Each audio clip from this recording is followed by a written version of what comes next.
O'zbekistondagi eng yosh o'g'il bola naylar. Topshirsa Alisher topshirsa 5 oladi degan.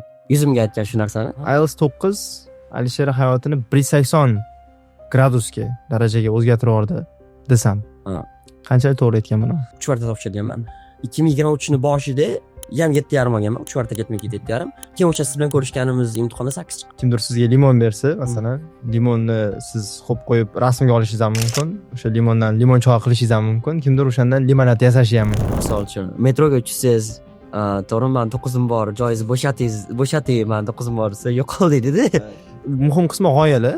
G'oya bo'lmasa, chunki vokabulari ham bo'lmaydi, grammatika ham bo'lmaydi, hech narsa gapira olmayapti. Bir kunda necha soat dars qilaydi deydi. Unaqa narsa yo'q. Ya'ni bir kunda nechadir soat dars qilish degan narsa yo'q. Odam yo'q qiladi, yo'q qilmaydi, yo'q xohlaydi, yo'q xohlamaydi. Alisher o'zi qanaqa o'rganadi, qanaqadir bir metodikangiz bormi? Men 7 olsam, IELTSdan Amerikani xohlagan universitetda grant o'qiyman degan, ko'pchilikda bor shu narsa, ya'ni xom xayol bo'lganman-da. 3 ta narsadan faxrlanaman. TikTok umuman ishlatmaganman. PUBG umuman o'ynamaganman. Kommentariyada umuman bioda kanal bor deb demaganman. Odam ishlash kerak bo'lgan paytda ishlab olish kerak. Ya'ni keyin dam olish kerak bo'lgan paytda yaxshi dam olish kerak, keyin yana ishga qaytish kerak. Assalomu alaykum, Alisher. Va alaykum assalom. Rahmat kattakon taklif uchun. O'zbekistondagi eng yosh o'g'il bola naylar. Qanday his qildingiz o'zingiz o'sha 9 chiqqandan keyin? Nima bo'ladi? U paytda tasvirlab bo'lmaydigan holat edi. Ya'ni o'sha paytda o'zidan ichimga sig'may ketgan, to'g'risi. Men o'zim xonamda turdim, Diyorbek Sayilsdagi xonada. Dars yo'q edi, soat 4lar edi. Email keldi telefonimga. O'zi kutib turdim ham shu narsani. Keyin ochib ko'rdim. Birinchi ko'zimga ko'ringan narsa o'sha 9 bo'ldi. Keyin speaking balim ko'rdim, chunki speaking retake qilganimda retake ballingiz keldi degan email kelgan. U yosh qiz natijasini ko'rganingizda nima his qildingiz?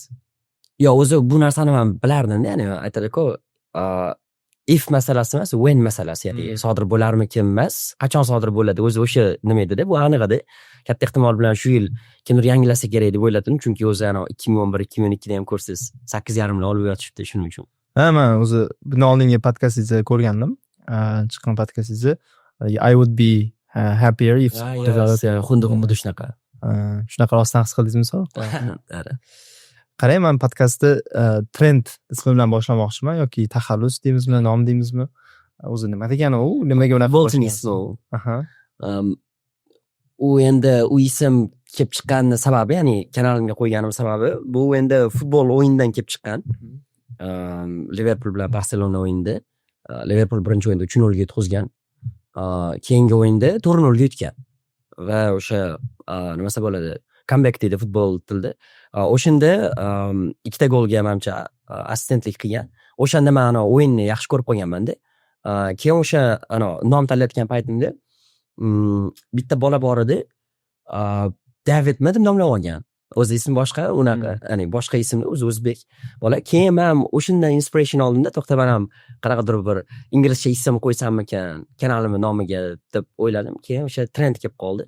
Ko'pchilik D deb o'ylaydi, trend, moda deb o'ylaydi, lekin aslida unaqa emas, ya'ni u misspelling emas u, ya'ni asl ism u. Mana shu paytgacha hayron qolardim. IELTS with Trent deb boshlangan, keyin o'zgarib qolgan Alisher Abduvahhab biz o'zgartirgansiz. Kim ekan, nima ekan? Podkastda so'rayman. O'zi futbolga bunchalik muhabbat qatda men ko'rdim.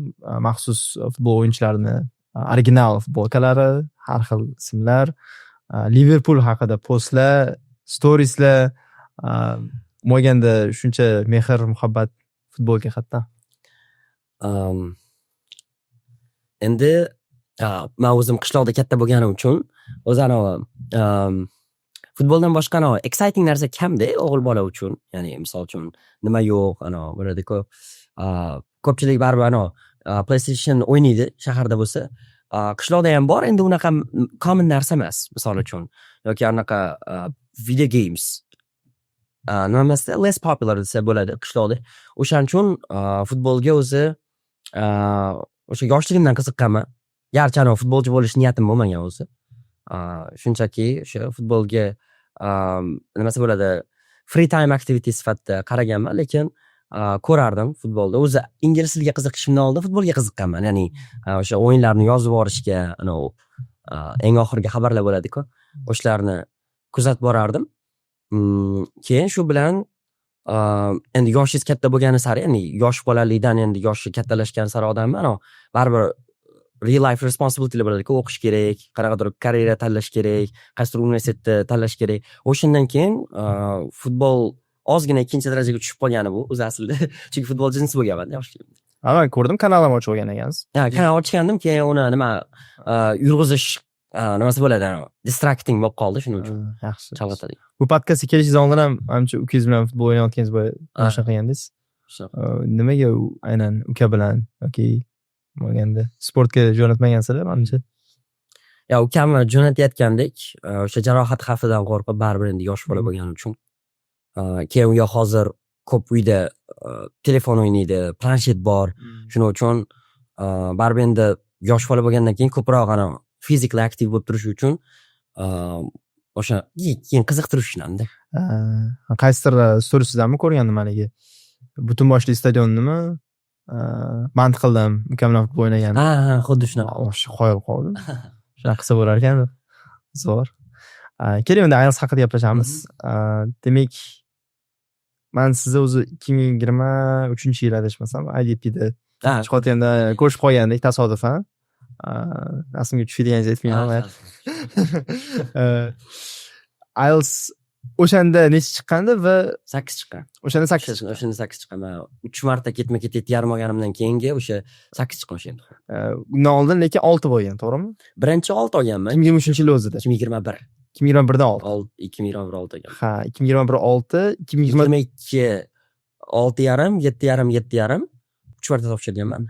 2023 ni boshida ham 7,5 olganman, 3 marta ketma-ket 7,5. Keyin o'sha siz bilan ko'rishganimiz imtihonda 8 chiqqan. Demak, 3 yil ichida IELTS 6 dan 9 ga sakrandingiz. Dekabr 2024 dekabrda 9 chiqqan. Mo'yanda shu jarayon haqida gapirib bering. 6 dan 9 u katta o'sishda. To'g'ri.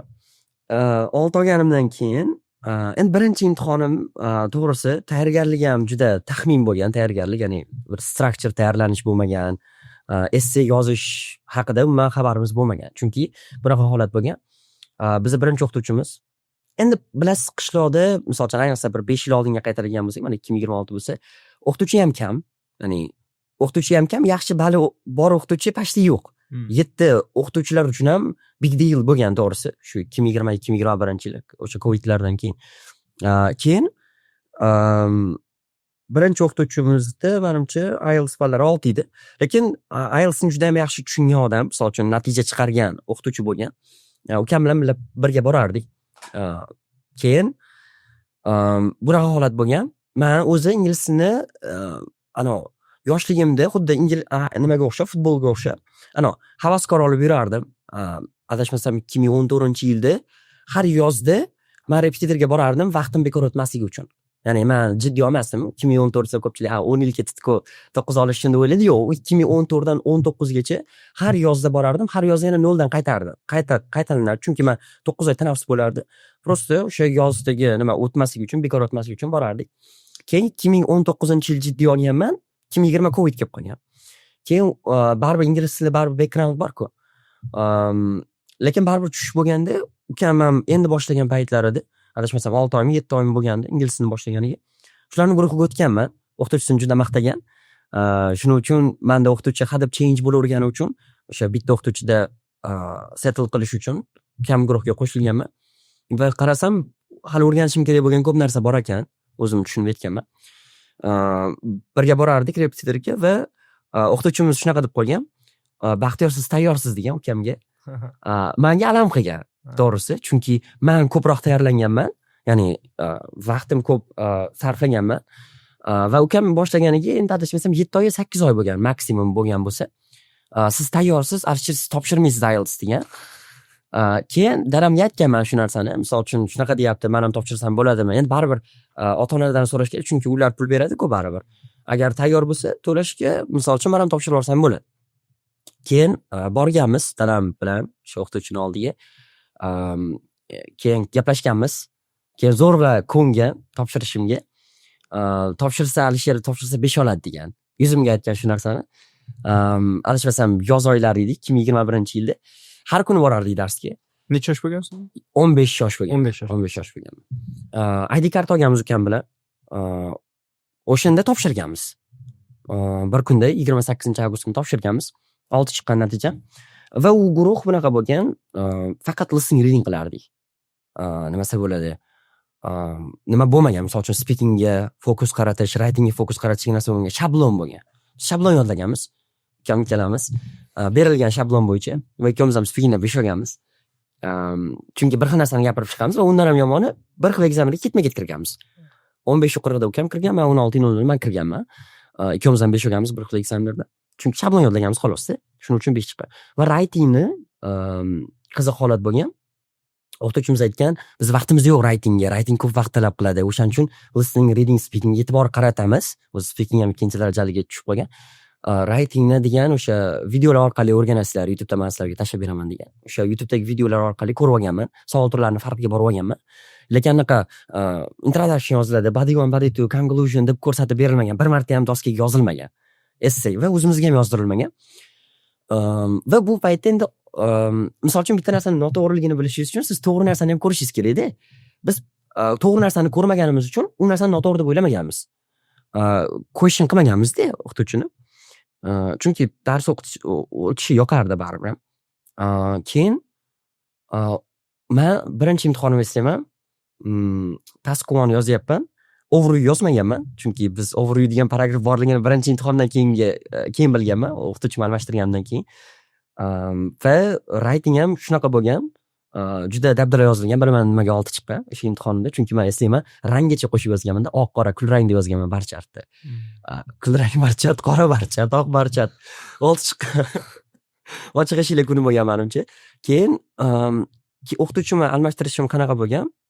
Yana borganmiz o'qituvchiga. Chunki endi birinchi imtihonda 6 chiqqan. Ukam 5,5 olgan, o'sha imtihonda 13 yoshda.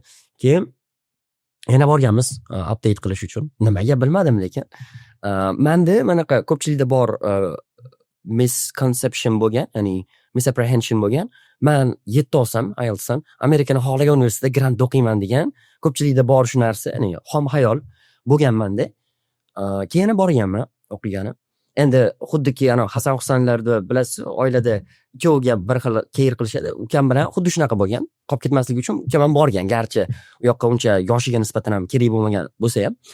Keyin writing o'tishni boshlaganimizda menga suspicious tuyuldi o'tilayotgan narsa. Chunki men writing ana o'rganmagan bo'lsam, anaqa dear sir bilan boshlanyapti, madam bilan boshlanyapti-da. Bo'lishi mumkin emas-ku unaqa narsa IELTSda. Keyin men bitta tanishimga borganman, shunaqa yoziladi. Bu o'zi 7 olishim uchun writingdan shunaqa qilib yozishim kerak deganda, yo'q, bu sifrniki degan. Keyin shunda o'qituvchimdan voz kechganman, yangi o'qituvchi o'tganman. Keyingisi 6,5 chiqqan. Lekin nimaga 6,5 chiqqan? 5 oy tayyorlangan bo'lsam ham, oldin 6 chiqqan-ku. Yomon tayyorlangan bo'lsam ham. Bu safar ozgina tayyorlansam 7 chiqib ketadi deb yana xom xayol bo'lgan, 6,5 chiqqan. 2022-yil yanvarda boshida edi. Va oxirgi imkoniyat deyishganda, uydagilar misol uchun bo'ldi. Boshqa salarga nima yo'q deb aytgandi. Ya'ni imkoniyat yo'q deb ukam topshirmagan, lekin men o'zim topshirganman. Ozgina moliyaviy qiyinchiliklar bo'lgani uchun ukam to'xtatib turgan ancha vaqtgacha ingliz tilini. O'zim mana IELTSni, ya'ni kurs jihatdan. Lekin ingliz tili misol uchun yaqinda 7,5 oldi. To'g'risi 1,5 yil tayyorlanmasdan IELTSga qo'lini tekkizmasdan 7,5 oldi-da. Oldin olgan. Yes, baribir ingliz tilisi nimasi bo'ladi? Boshqa payt o'qib yurgani uchun, o'zi qiziqib yurgan narsalar qilib yurgani uchun. Keyin 6,5 dan keyin men o'sha kuni esimda bor, yig'laganman. Baribir yosh bola bo'lganman-da, misol uchun ikkinchi marta topshirdim. 6,5. Keyin 6,5 da imtihonimda ham yomon bo'lgan. Pay chartni bar chartni yozib chiqaman. Ana YouTube'da videosi turibdi. Exams uz degan, exam deymi degan qanaqadir nima bo'lardi, rubrika bo'lardi, videolar olinardi. Har bitta chiqqan kandidatdan Inhadan yoki Westminsterdan borib olishardi. Hamma bar chart deyapti, men pay chart, hamma pay chart deyapti, men bar chart deganman, chunki bar chart deb yozib chiqaman. Keyin shunaqa xatolar bo'lgan, sistematik xatolar bo'lgan. Undan keyin dadamga oxirgi marta va'da berganman. Bu safar men 7+ olaman, 7+ olaman. Yana bir marta nima qilib bering deganman. Dadam o'z mashinasini sotgandi. Asosan o'sha sotilgan pulga IELTS topshirilyapti-da o'zi aslida. Keyin 2 oy tayyorlandim, rostdan ham misol uchun ertalablari soat 4 da turib tayyorlandim, listening reading qilardim. Va 7,5 olganman. Keyingisi 2 oy o'tgan. Menimcha mart 26 mart kuni 2022-yilda 7,5 olganman va nima bo'lgan? Menda tanlov bo'lgan. Ya'ni nimada qolib ketganman, dilemada qolib ketganman. Teaching qilish menga yoqqan, ya'ni o'zi teaching qilib ko'rmaganman oldin, assistant bo'lib ham ishlab ko'rmaganman. Просто mana shu the idea of teaching menga yoqqan. Yoki 3 ta variant bo'lgan ekan menda. Westminsterga tayyorlanish. Chunki o'qituvchim aytganda, menga yangi o'zgartirgan o'qituvchim, menga 7,5 olishimga yordam bergan o'qituvchim aytgan, Westminsterga grant beradi 7,5 bilan, matematikaga ham o'qing, tayyorlaning degan.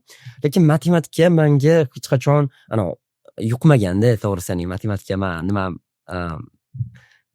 yo'q menda, qobiliyat yo'q, to'g'risi. Keyin borib ko'rganman repetitorga matematikadan. Va уже qiyinlashishni boshlagan menga. Qabul qilmasligini boshlagan. Boshida zo'r ketgan. Keyin bir kun logistikada ishlab ko'rganman. Logistikada. Ko'pchilik bo'ladi-ku, IELTS olsa bo'ldi, o'sha paytda ayniqsa logistika trendga chiqib ketayotgan narsa edi. Borganman, 2 da uxlab qolganman. Ya'ni bunaqa ritmga o'rganmagan. Kechasi ishlagani uchun, yo menga bo'lmas ekan, men sog'lig'im. Chunki men qarindoshim ham ishlaydi, yo'q, operatsiya ham bo'ldi-da orada. Shunaqa bo'ladi. Shunaqa, ya'ni ayniqsa ovqatlanish rejimi, uyqu rejimi hayot sifatiga ancha zarar yetadi deb o'ylayman. Va uzoq muddatli karyera deb o'ylamayman logistikani. Uzoqqa sustainable emas. Bir kun ishlab ko'rganman, bo'lmagan. Menga qila olmas ekanman bu narsani dedim va o'sha teacherimga yozdim. Mana o'sha 7,5 olishimga yordam bergan o'qituvchimga. Va assistent bo'lib ishlab ko'ring dedi. Bir oy assistent bo'lib nima qilib ko'rdim va yana o'shaqani xuddi Baxtiyor bilan bo'lgandaqa voqea bo'lgan. Bitta qiz ham bor edi. IELTS 7 edi. Siz tayyorsiz teachingga degan. U qizga aytgan. Yana nima qaytarilyapti bo'ladi-ku, deja vu deydi-ku. Va shunaqa narsa qaytarilyapti. To'xta, men misol uchun men IELTSim balandroq.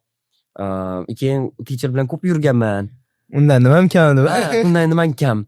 Lekin to'g'risi tan olish kerak. Hozir men o'ylab qarasam, looking back, nima? Rasam incompetent, ya'ni sal yaroqsizroq bo'lgan ekanman. Chunki men birinchi darsimni eslayman. O'quvchilar ko'ziga qara olmaganman. Tug'ilgan kun edi. 2022-yil. Va nima bo'lgan? Juda hayajonlanganman, qaltiraganman.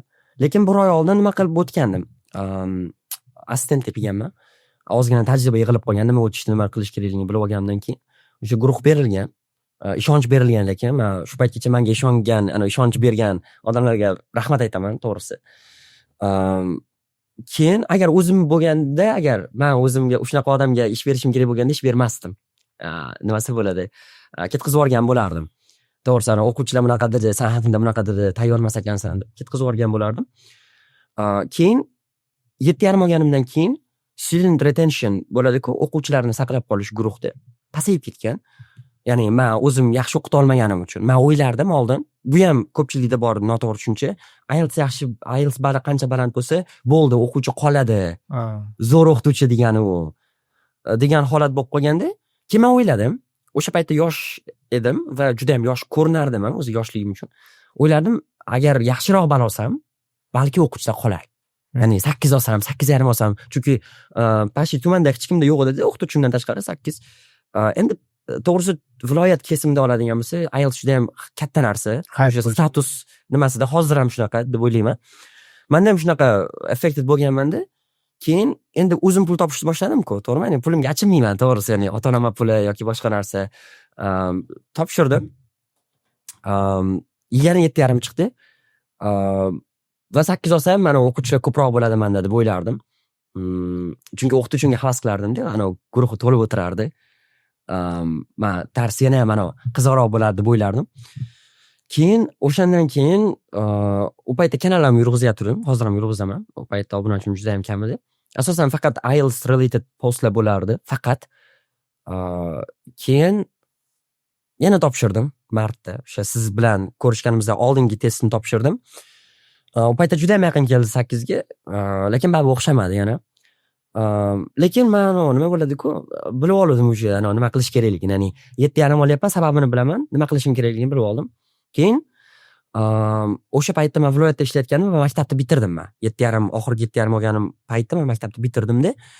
Endi yana nima bo'lib qoldi? Dilemma bo'lib qoldi. Hozir men matematikam yo'q. Westminsterga kiray desam yoki bir chet elga apply qilaman desam, misol uchun matematika so'raydi-ku, SAT boshqa narsa. Man o'yladim, millat umidida o'qishni men nima qilib qo'ydimda. O'sha paytdagi snap decision bo'lib qolgan, tezda kelib qolgan qaror bo'lgan va Toshkentda ishlayman. Endi Toshkentda ishlash uchun men boya 8 undan oldin 8 da o'quvchini ko'proq olib qolish uchun harakat qilayotgan bo'lsam, endi 8 Toshkentni standarti balandroq bo'lgani uchun 8 olgim keldi. Ya'ni hozir Toshkentga ketishim kerak bo'lsa, men maktabni bitirdim, bu yerda qola olmayman deb o'yladim o'zimga, viloyatimda. Endi menga ish berishlari uchun, misol uchun qancha balandroq bo'lsa, shuncha shansim oshadi. Men rus tilim yo'q-ku. Ya'ni rus tili baribir so'raydi. Keldim Toshkentga. Keyin oxirgi salarimga men eslayman, 8 menimcha yaxshiroq tayyorlanganim sababim ham shu bo'lgan. Xuddi 6,5 dan 7,5 ga qanday zo'r tayyorlangan bo'lsam, oxiri 8 olishimga ham shunaqa tayyorlanganman. Ya'ni 7,5 dan 8 ga tayyorlanishi. Juda ko'p dars qilganman. Va oxirgi salarim edi, viloyatdagi boshqa pulim qolmagandi o'zi. Topshirganman 8 chiqa.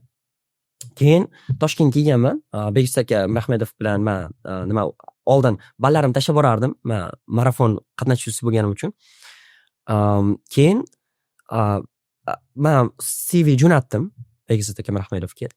Kelib ko'rsiz bo'ladi, gaplashamiz dedilar. U yoq. Keyin Toshkentga keldim avgustda 2023-yilda, mana 3 yil bo'lyapti ekan. Keyin Begus akadan javob qaytarmadi. Men o'yladim va buni to'g'ri qabul qildim. Menimcha yoshim tufayli nima qilgisi kelmadi, ish taklif qilgisi kelmadi deb o'yladim va bu 100% acceptable holat edi. Keyin Registonda ishlaydigan Jahongir degan aka bor. Yaqinda 9 oyda yo'qam. 35 marta IELTS topshirgan aka. O'sha yoq bilan gaplashib qoldik. Aytdiki, misol uchun Registonda ishlab ko'rmaysizmi dedi. O'sha hammasi o'sha yerdan boshlangan o'zi. Rus tili talabimiz yo'q, Diyorbek Sayilsa ham yo'q. Endi u paytda menda nima bo'lmagan, menda jur'at bo'lmagan, to'g'risi. Begzod aka IELTSdan misol uchun rejection olganim uchun qanaqadir modada silent rejection edi u. Ya'ni bildirmasdan rad etish. Diyorbek IELTSda nima apply qilib ko'rish, ishlab ko'rish fikri kelgan 2023da. Hech yo'g'i support teacher bo'lib ham. Keyin millat umidi nima qilmadi, ya'ni men o'ylab qaradim, moliyaviy holatda men nima qila olmas ekanman. Даже 1 yilda universitetga kirgisi kelmay qoldi. Kirgim kelmay qoldi keyin. Juda krizis holat bo'lib qolganda, men viloyatdagi ishimdan ham ketdim. Onlayn kurslar ochilmagan holat, ya'ni aytmoqchi bo'lganim u paytda onlayn kurslar, uning moliyaviy holatdan menga hech qanaqa income bo'lmagan. Keyin o'sha Jahongir aka aytdilar, o'sha Registonda ishlab ko'ring dedi. U yoq oddiy o'qituvchi emasda, teacherlarni ham manage qiladigan o'qituvchi bo'lgani uchun, head teacher. Yes, head teacher bo'lgani uchun oson bo'ldi u jarayon. Ya'ni ishga kirish jarayoni. Tanish bilish emas. Ya'ni prosta u yoqlar ham o'zi shunaqa, Registonda ham Diyorbek Sayilsa ham shunaqa muhit bor, bir xil muhit. Qanaqa samimiylik bo'ladi, korporativ muhit emas. O'shaning uchun oson bo'lib ketdi kirishib ketish. Shuning uchun keyin shartnoma qilganmiz, lekin 1 yil ishlayman. Men lekin Amerikaga o'qishga kirmoqchiman. Chunki bilib qoldim, Amerikaga o'qishga kirish uchun SAT kerak emas ekan. Kerak emas joylari bor. Kerak emas joylari bor ekan, ya'ni hammasi ham emas, lekin top universitetlarga kerak baribir. Ya'ni u top 10 talikka misol uchun.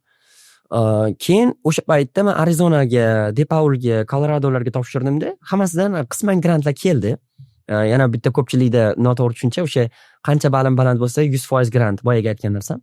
Lekin yo'q, 6,5 ga ham, 8,5 ga ham acceptance rate katta bo'lganlar, qabul qilish darajasi katta bo'lgan universitetlar bir xil beradi. Chunki ingliz tili darajasini ko'rsatadi xolosda. Boshqa narsani ko'rsatmaydi. U inglizda u shundoq ham bor narsa-da, u shunaqa farq emas. Nabarot ular bilan startga turib oldingiz degani. Ha, xuddi shunaqa. Start endi boshlandi. Endi siz o'tishingiz uchun nimadir qo'shishingiz kerak. O'shaning uchun ham motivatsion letter yozish. Ha, shunaqa narsalar bo'ldi. Keyin bu narsa o'sha o'qishga kirdi degani bu yoqdan keta oladi degani ham emas, ya'ni viza chiqishi, boshqa narsalar ham bor, financial statement, moliyaviy holatda. Keyin aytganman, 1 yil ishlay olaman, minimum yoki maksimum bo'lib qolishi ham mumkin. Men ketishim mumkin keyingi yil Amerikaga. Men gap bera olayotgandim o'sha yili, maktabni bitirganim uchun. Va ishlayotgandim u yoqda. Keyin 8,5 oldim. Free sit qilib beramiz deyishgani uchun, endi free bo'lgandan keyin topshirib ko'rgan yaxshi, baribir hech qanaqa risk yo'q. Topshirdim. Oxirgi marta paper basedda 8,5 oldim. Va keyin bunaqa bo'lib qolgan. 9 olganga o'sha Registondan nimasi bo'lgan. Mashina. Birinchi 9 olgan odamga menimcha bilgan Onyxmidi qaysi mashina bilmayman. O'shani nima qilishgan, qo'yishgan. Sovrin sifatida, gift sifatida. Giftmi yo shartlari bor giftmi? Qanaqa? Men hidden shartlarini bilmayman lekin. Ya'ni ko'pchilik aytardi, baribir qanaqadir shartnoma qo'ydirib oladi, baribir sen menimcha muddat ishlaysan baribir deb o'sha shartlar bilan. Men undan xabardor emas edim lekin, to'g'risi keyinchalik eshitganman. Olganlardan eshitganman. Sovg'a emas ekan-da uni. Shartlarimiz qanaqa? Mayli. Demak, keyin o'sha narsa motiv bo'lgan menga. Ya'ni 9 ni orqasidan qo'yish uchun va keyin yana topshirdim. Sizlarga topshirishni boshladim. Yana 8,5 chiqdi. 2024-yil, ya'ni fevral oylarida, mana 2 yil bo'lyapti ekan. Yana 8,5 chiqdi va eng qizig'i 9-urinishimga kelib qoldi. Men unaqa qildim. 9-urinishimni 9-mart kuni topshirib 9 olaman. 9-martda topshirib 9-mart kuni. 9 olish qanaqadir bir ramziy nima bo'lib qoldi menda. Keyin o'sha juda qiziq holat bo'lgan. O'sha paytda yana bitta, menimcha Farg'ona filialida bitta brat bor edi. U yoq oldi, va nihoyat mendan oldin olib mashinani ham oldi. 9 olishga juda yaqin keladi. Retake qilyapti. Men xabarim bor edi-da, rivaldan bo'lib turadi-ku, xabaringiz bo'lib turadi. Keyin 9-martga registratsiya qilgandim. 2 marta 8,5 olgandan keyin ancha duxam ko'payib qolgan. Keyin Registonda konferensiyami nimadir bo'ladi deb aytishdi. Meni imtihonimni 8-martga ko'chirib berishdi. Overall 8 chiqdi.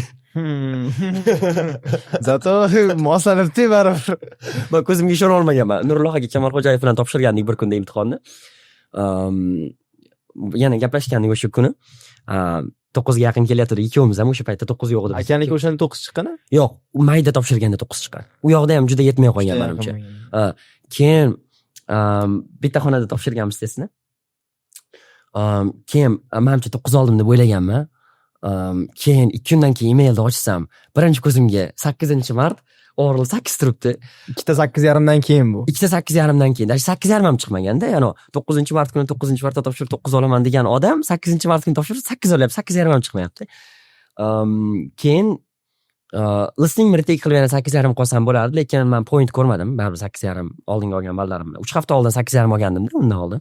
Fevralda oxirida olgandim. Bu yoqda martda boshida. Keyin yana bildim, brat retake qilib ratingni menimcha 8,5 qilib 9 oldi. Mashinani ham oldi.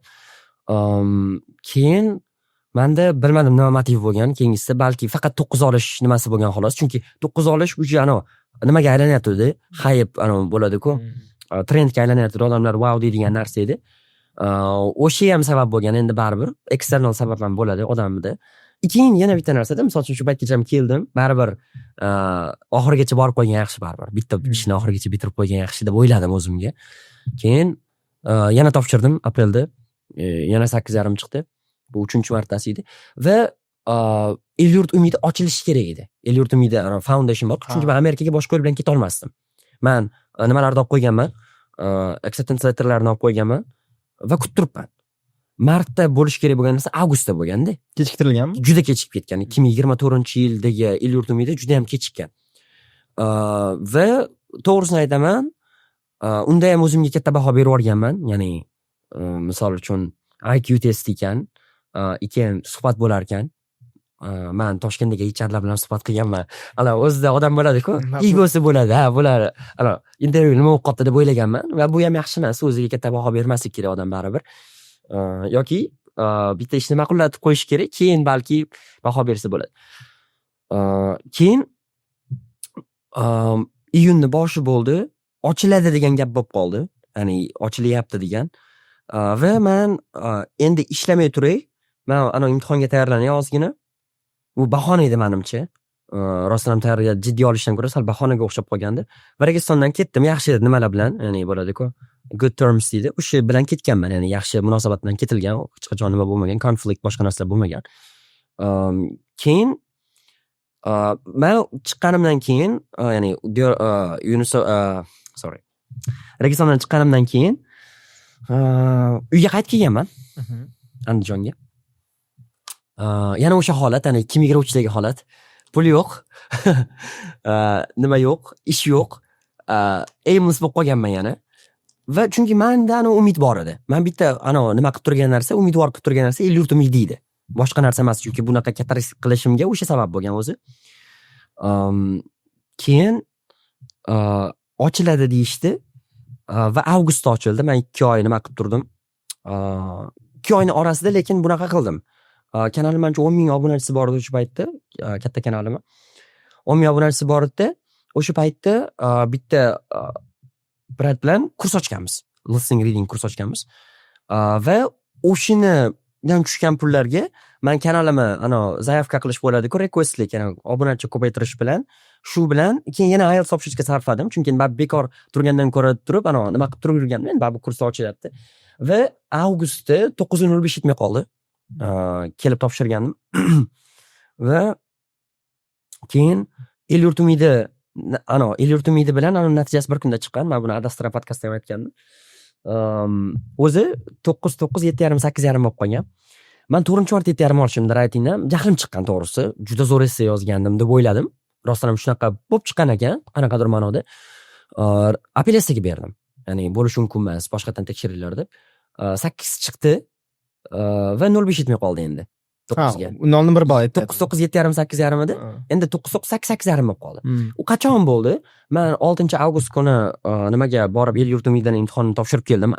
Nimada? Andijonda. Ya'ni Andijonda edim o'sha paytda. Va bir o'sha buni IELTSdan farqli ravishda o'zingiz bilarkansiz, fail bo'lganingizni. Ya'ni yechib olasiz, submit qilasiz, topshirasiz. Bo'ldi. Siz yo keyingi bosqichga ishonchsiz borligini yoki umuman kuyganini bilasiz. Ya'ni o'tdingiz yoki fail degan narsa kelmaydi. Siz skordan bilib olasiz. Admission score bo'ladi-ku, o'tish skori. Menimcha ko'pchilik bahona qiladi-ku, 0,5 yetmay qoldi. Grantga 1 ball yetmay, menda 12 ball yetmay qolgan. Ya'ni nagli yetmay qolgan. Ancha uzoqda edim. Va buni ham qanaqadir ma'noda to'g'ri qabul qildim, chunki tayyorlanmagandim. To'g'risi, ya'ni yaxshi tayyorlanish bo'lmagan. Ozgina ChatGPT bilan nima qilib qo'ygandim. IQ testlarini bitta Amerikada o'qiydigan tanishim bor. Mohinur degan qiz 3-kursni Arizonada o'qiydi. O'sha menga kitoblar tashlab bergandi. Mana shu kitoblardan tayyorlansangiz, shunga o'xshagan savollar tushadi degan. Va ozgina qismini ko'rib qo'ygandim, xolos. Yuzaki qarab qo'ygandim va o'sha fail bo'ldi. Keyin obeddan keyin apellyatsiyamni skori keldi. Writingim 7,8 ga o'zgargan. Va endi O'zbekistonda qolish ikkita sabab bor. Birinchisi EUF o'xshamadi, el-yurt umidi. Bu degani o'sha yili uchun nima ketadigan shanslarim tugadi degani. Keyingisi nima? 9,05 yetmay qolyapti. Hozir 9 o'raman. Jarlik emas, nimani yoqasiga kelib qolasiz o'zi.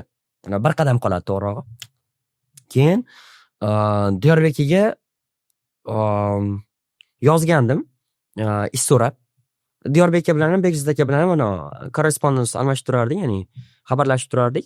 Diyorbek ham tanirdi. Kanalimni ham bamcha kuzatib yurardi, yo'q, adashmasam. Bo'pti dedi, kelib ko'ring dedi. Va avgustda yuk shapimni yig'ishtirib deydi-ku, Andijondan. Yana Toshkentga qaytib kelganman. Gaplashib ko'rganmiz Diyorbek bilan. Anaqa demo boshqa narsalar bo'lmagan. Korporativ muhit yo'q deganim o'shada Diyorbek Salesda shunaqa.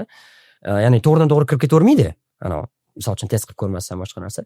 Lekin endi qanaqadir manda ishonch elementi bo'lgan baribir. Chunki agar unaqa bo'lmaganda baribir ancha checking qilib ko'rilardi. Va sentyabrda 2024-yil sentyabrda Diyorbek Salesga kirdim. Endi retake nima bo'ldi desangiz, 9, 8, 8,5, 7,5 chiqar ayting. Retake qilganman, o'xshamagan.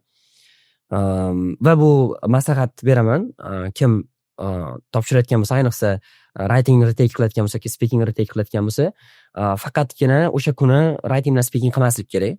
Listening reading ham qilib qo'yish kerak yoki bir boshqa materiallar ham qilib ko'rish kerak. Chunki men writing yozyapman, robotlar mavzu tushgan. Bo'ldi 8,5 olaman. Ya'ni bo'ladi-ku, oson mavzu.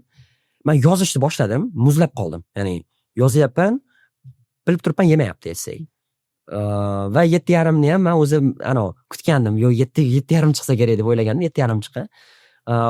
men o'yladim listening reading qilish yaxshi ekan, mana o'zi writing oxirida bo'lishi yaxshi ekan.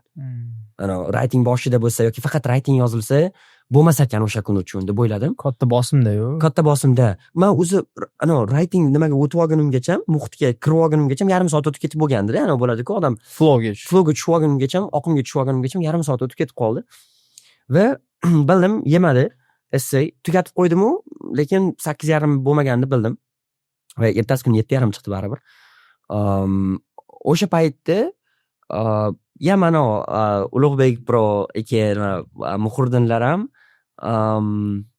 9:30 ga harakat qilyapti. Ular ham juda yaqin kelyapti. Qanaqadir mana musobaqa ham bo'lgan desa bo'ladi. Sog'lom musobaqa desa bo'ladi buni. Yaxshi narsa bu ham. Keyin men 2023-yilda yozgan maqsadlarimdan bittasi 2024 ni 9 bilan tugatish, writing 8 bilan deb plan qilib qo'ygan ekanman o'zimga. 50 ming obunachi Telegramda, wish list bo'ladi-ku o'zini. New Year resolution. Keyin qaradim, endi 2025 ga ham sudramaydimda, 2024 da topshirdim, noyabrda topshirdim. Endi anon teskarisi bo'ldi. 9 writing 8.5, speaking 8 chiqdi. Xuddi meni troll qilayotgandek bo'ldi-da IELTS to'g'risi. Chunki o'tgan safar 8.5, speaking 8.5 ga, bu safar writing 8.5 ga, speaking 8. Keyin retake qilishga nima qildim? Sizlar bilan ko'rishgandik, o'sha retakeimdan 5 kun oldin. Birinchi ko'rishimizda Ozodbek aka bor edi, siz bor edi. Siz aytgandingiz, Alisher topshirib qo'ying retake degandingiz. Ozodbek aytdi, siz retake qilmang Alisher. Baribir chiqmaydi, siz full topshirishingiz kerak yana deb aytgandi. Mana endi bilasizlar kim maslahatga amal qilish kerakligini. Men kitob o'qinglar deyman masalan. Keyin o'sha kuni men tavakkal dedim. Oson buyura olay, bo'lsa mayli 2025 ni boshqatdan IELTS topshirishim kerak bo'lsa yangi sahifa bilan boshlayman. Nima bo'lmasin dedimda, achinmay qo'yaveray dedimda. Topshirdim va teamga tushdim yana. Undan oldingisi ham team edi. 8.5 chiqdi. O'sha boyaga aytgandim, xonamda kutib turgandim. Retakeimiz skori chiqishini. Bir kun oldin borib IDP'da topshirib kelgandim.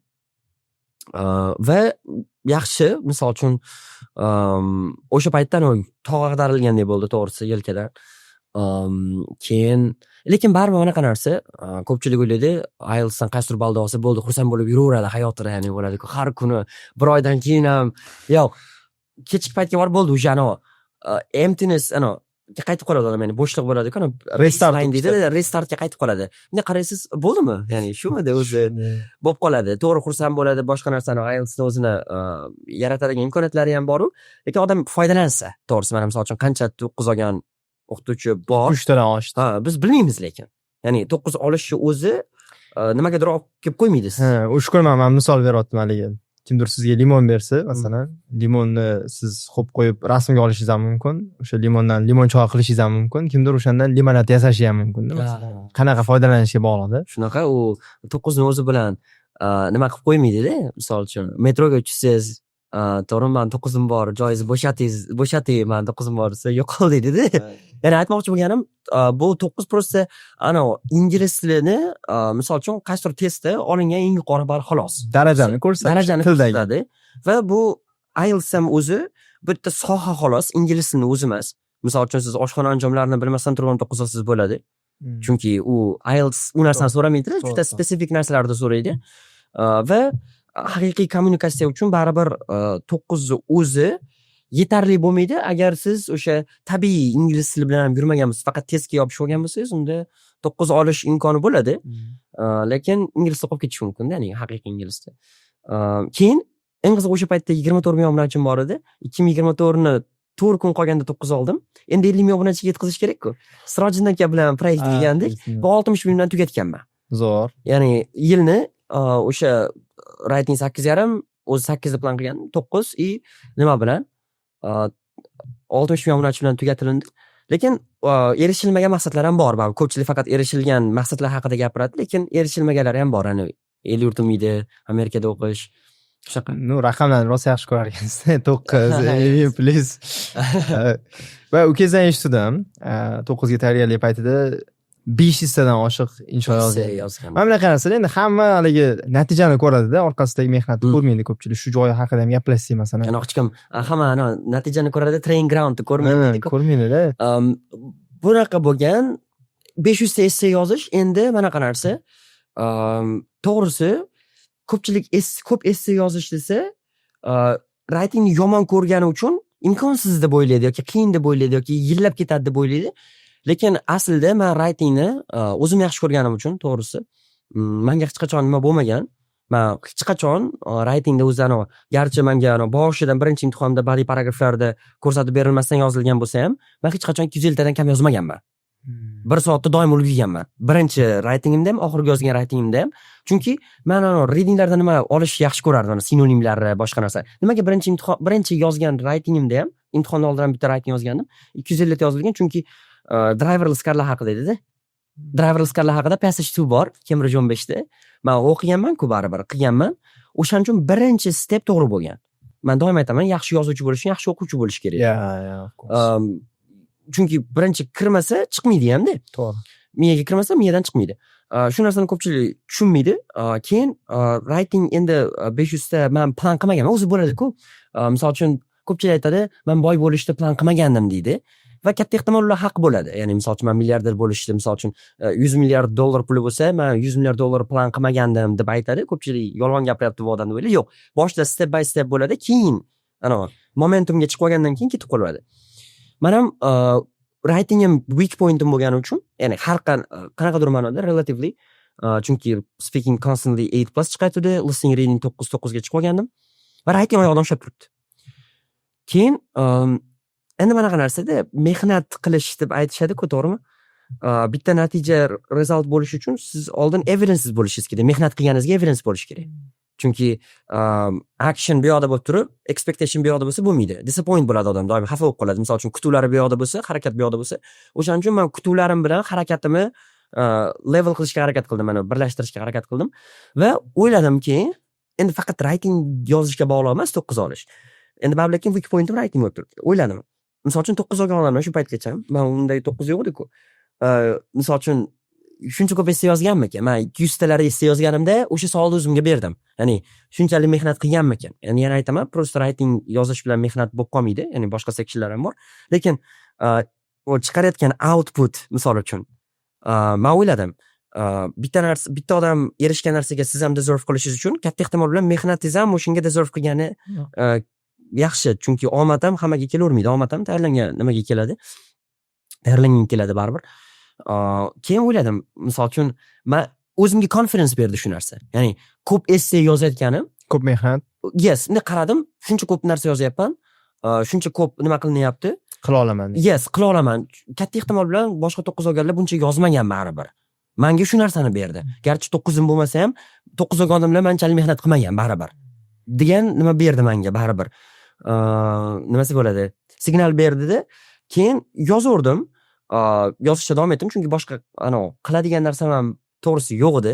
Part time ham ishlardim o'sha paytda. Keyin o'yladim, yaxshi ketyapti hammasi. Men birinchi yozgan essaylarim bilan bitta qiz bor, men aytgandim sizga, 9 ga tayyorlanyapti, menda nima qilib degandim, writingini individual kursi, menimcha 2 kundan keyin topshiradi yo'q. U yoqda bor, hozir bormi, menda bor edi-da, ya'ni writingni juda murakkab yozib olardim. Men qancha murakkab yozsa, shuncha yaxshi bo'lardi deb o'ylardim. Aslida jarlikka qarab ketadi. Keyin writingim yaxshilanishni boshladi. Men o'zim bilib turibman. Ya'ni oldingidan ko'ra yaxshi writing bu murakkab so'zlarni yig'indisi emas. Bu qayerdan yaxshilanishni boshladi? Feedback olish olganingizdan keyin? Lazbek Atabayevdan olganman 2 marta. Keyin Jo'rabek Sanoqolovdan nima olganman? O'sha package-ni sotib olgandim. Keyin Nurullo akadan ham tekshirtirib turdim, Kamol Xo'jayevdan. U yoq ham hozirlayner.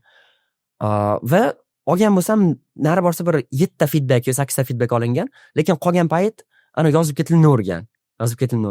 O'ylash mumkin, misol uchun faqat yozaversa, o'zi hech qanaqa bo'ladi desa, yo'q, men nimandir o'rganmasdan turib yozmasdim-da. Ya'ni men bitta misol uchun ko'p essay analiz qilaman, to'g'risi.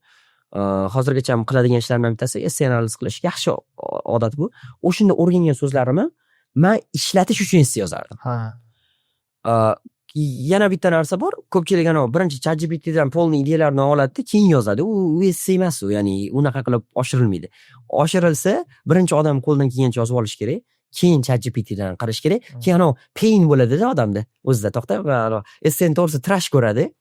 Keyin ChatGPTdan o'rgana oladi. Lekin o'zini essayni trashligini ko'rmasdan turib, faqatgina narsani olarsa, bu aytdim, nimanidir noto'g'riligini bilish uchun nimanidir to'g'riligini ko'rish kerak edi.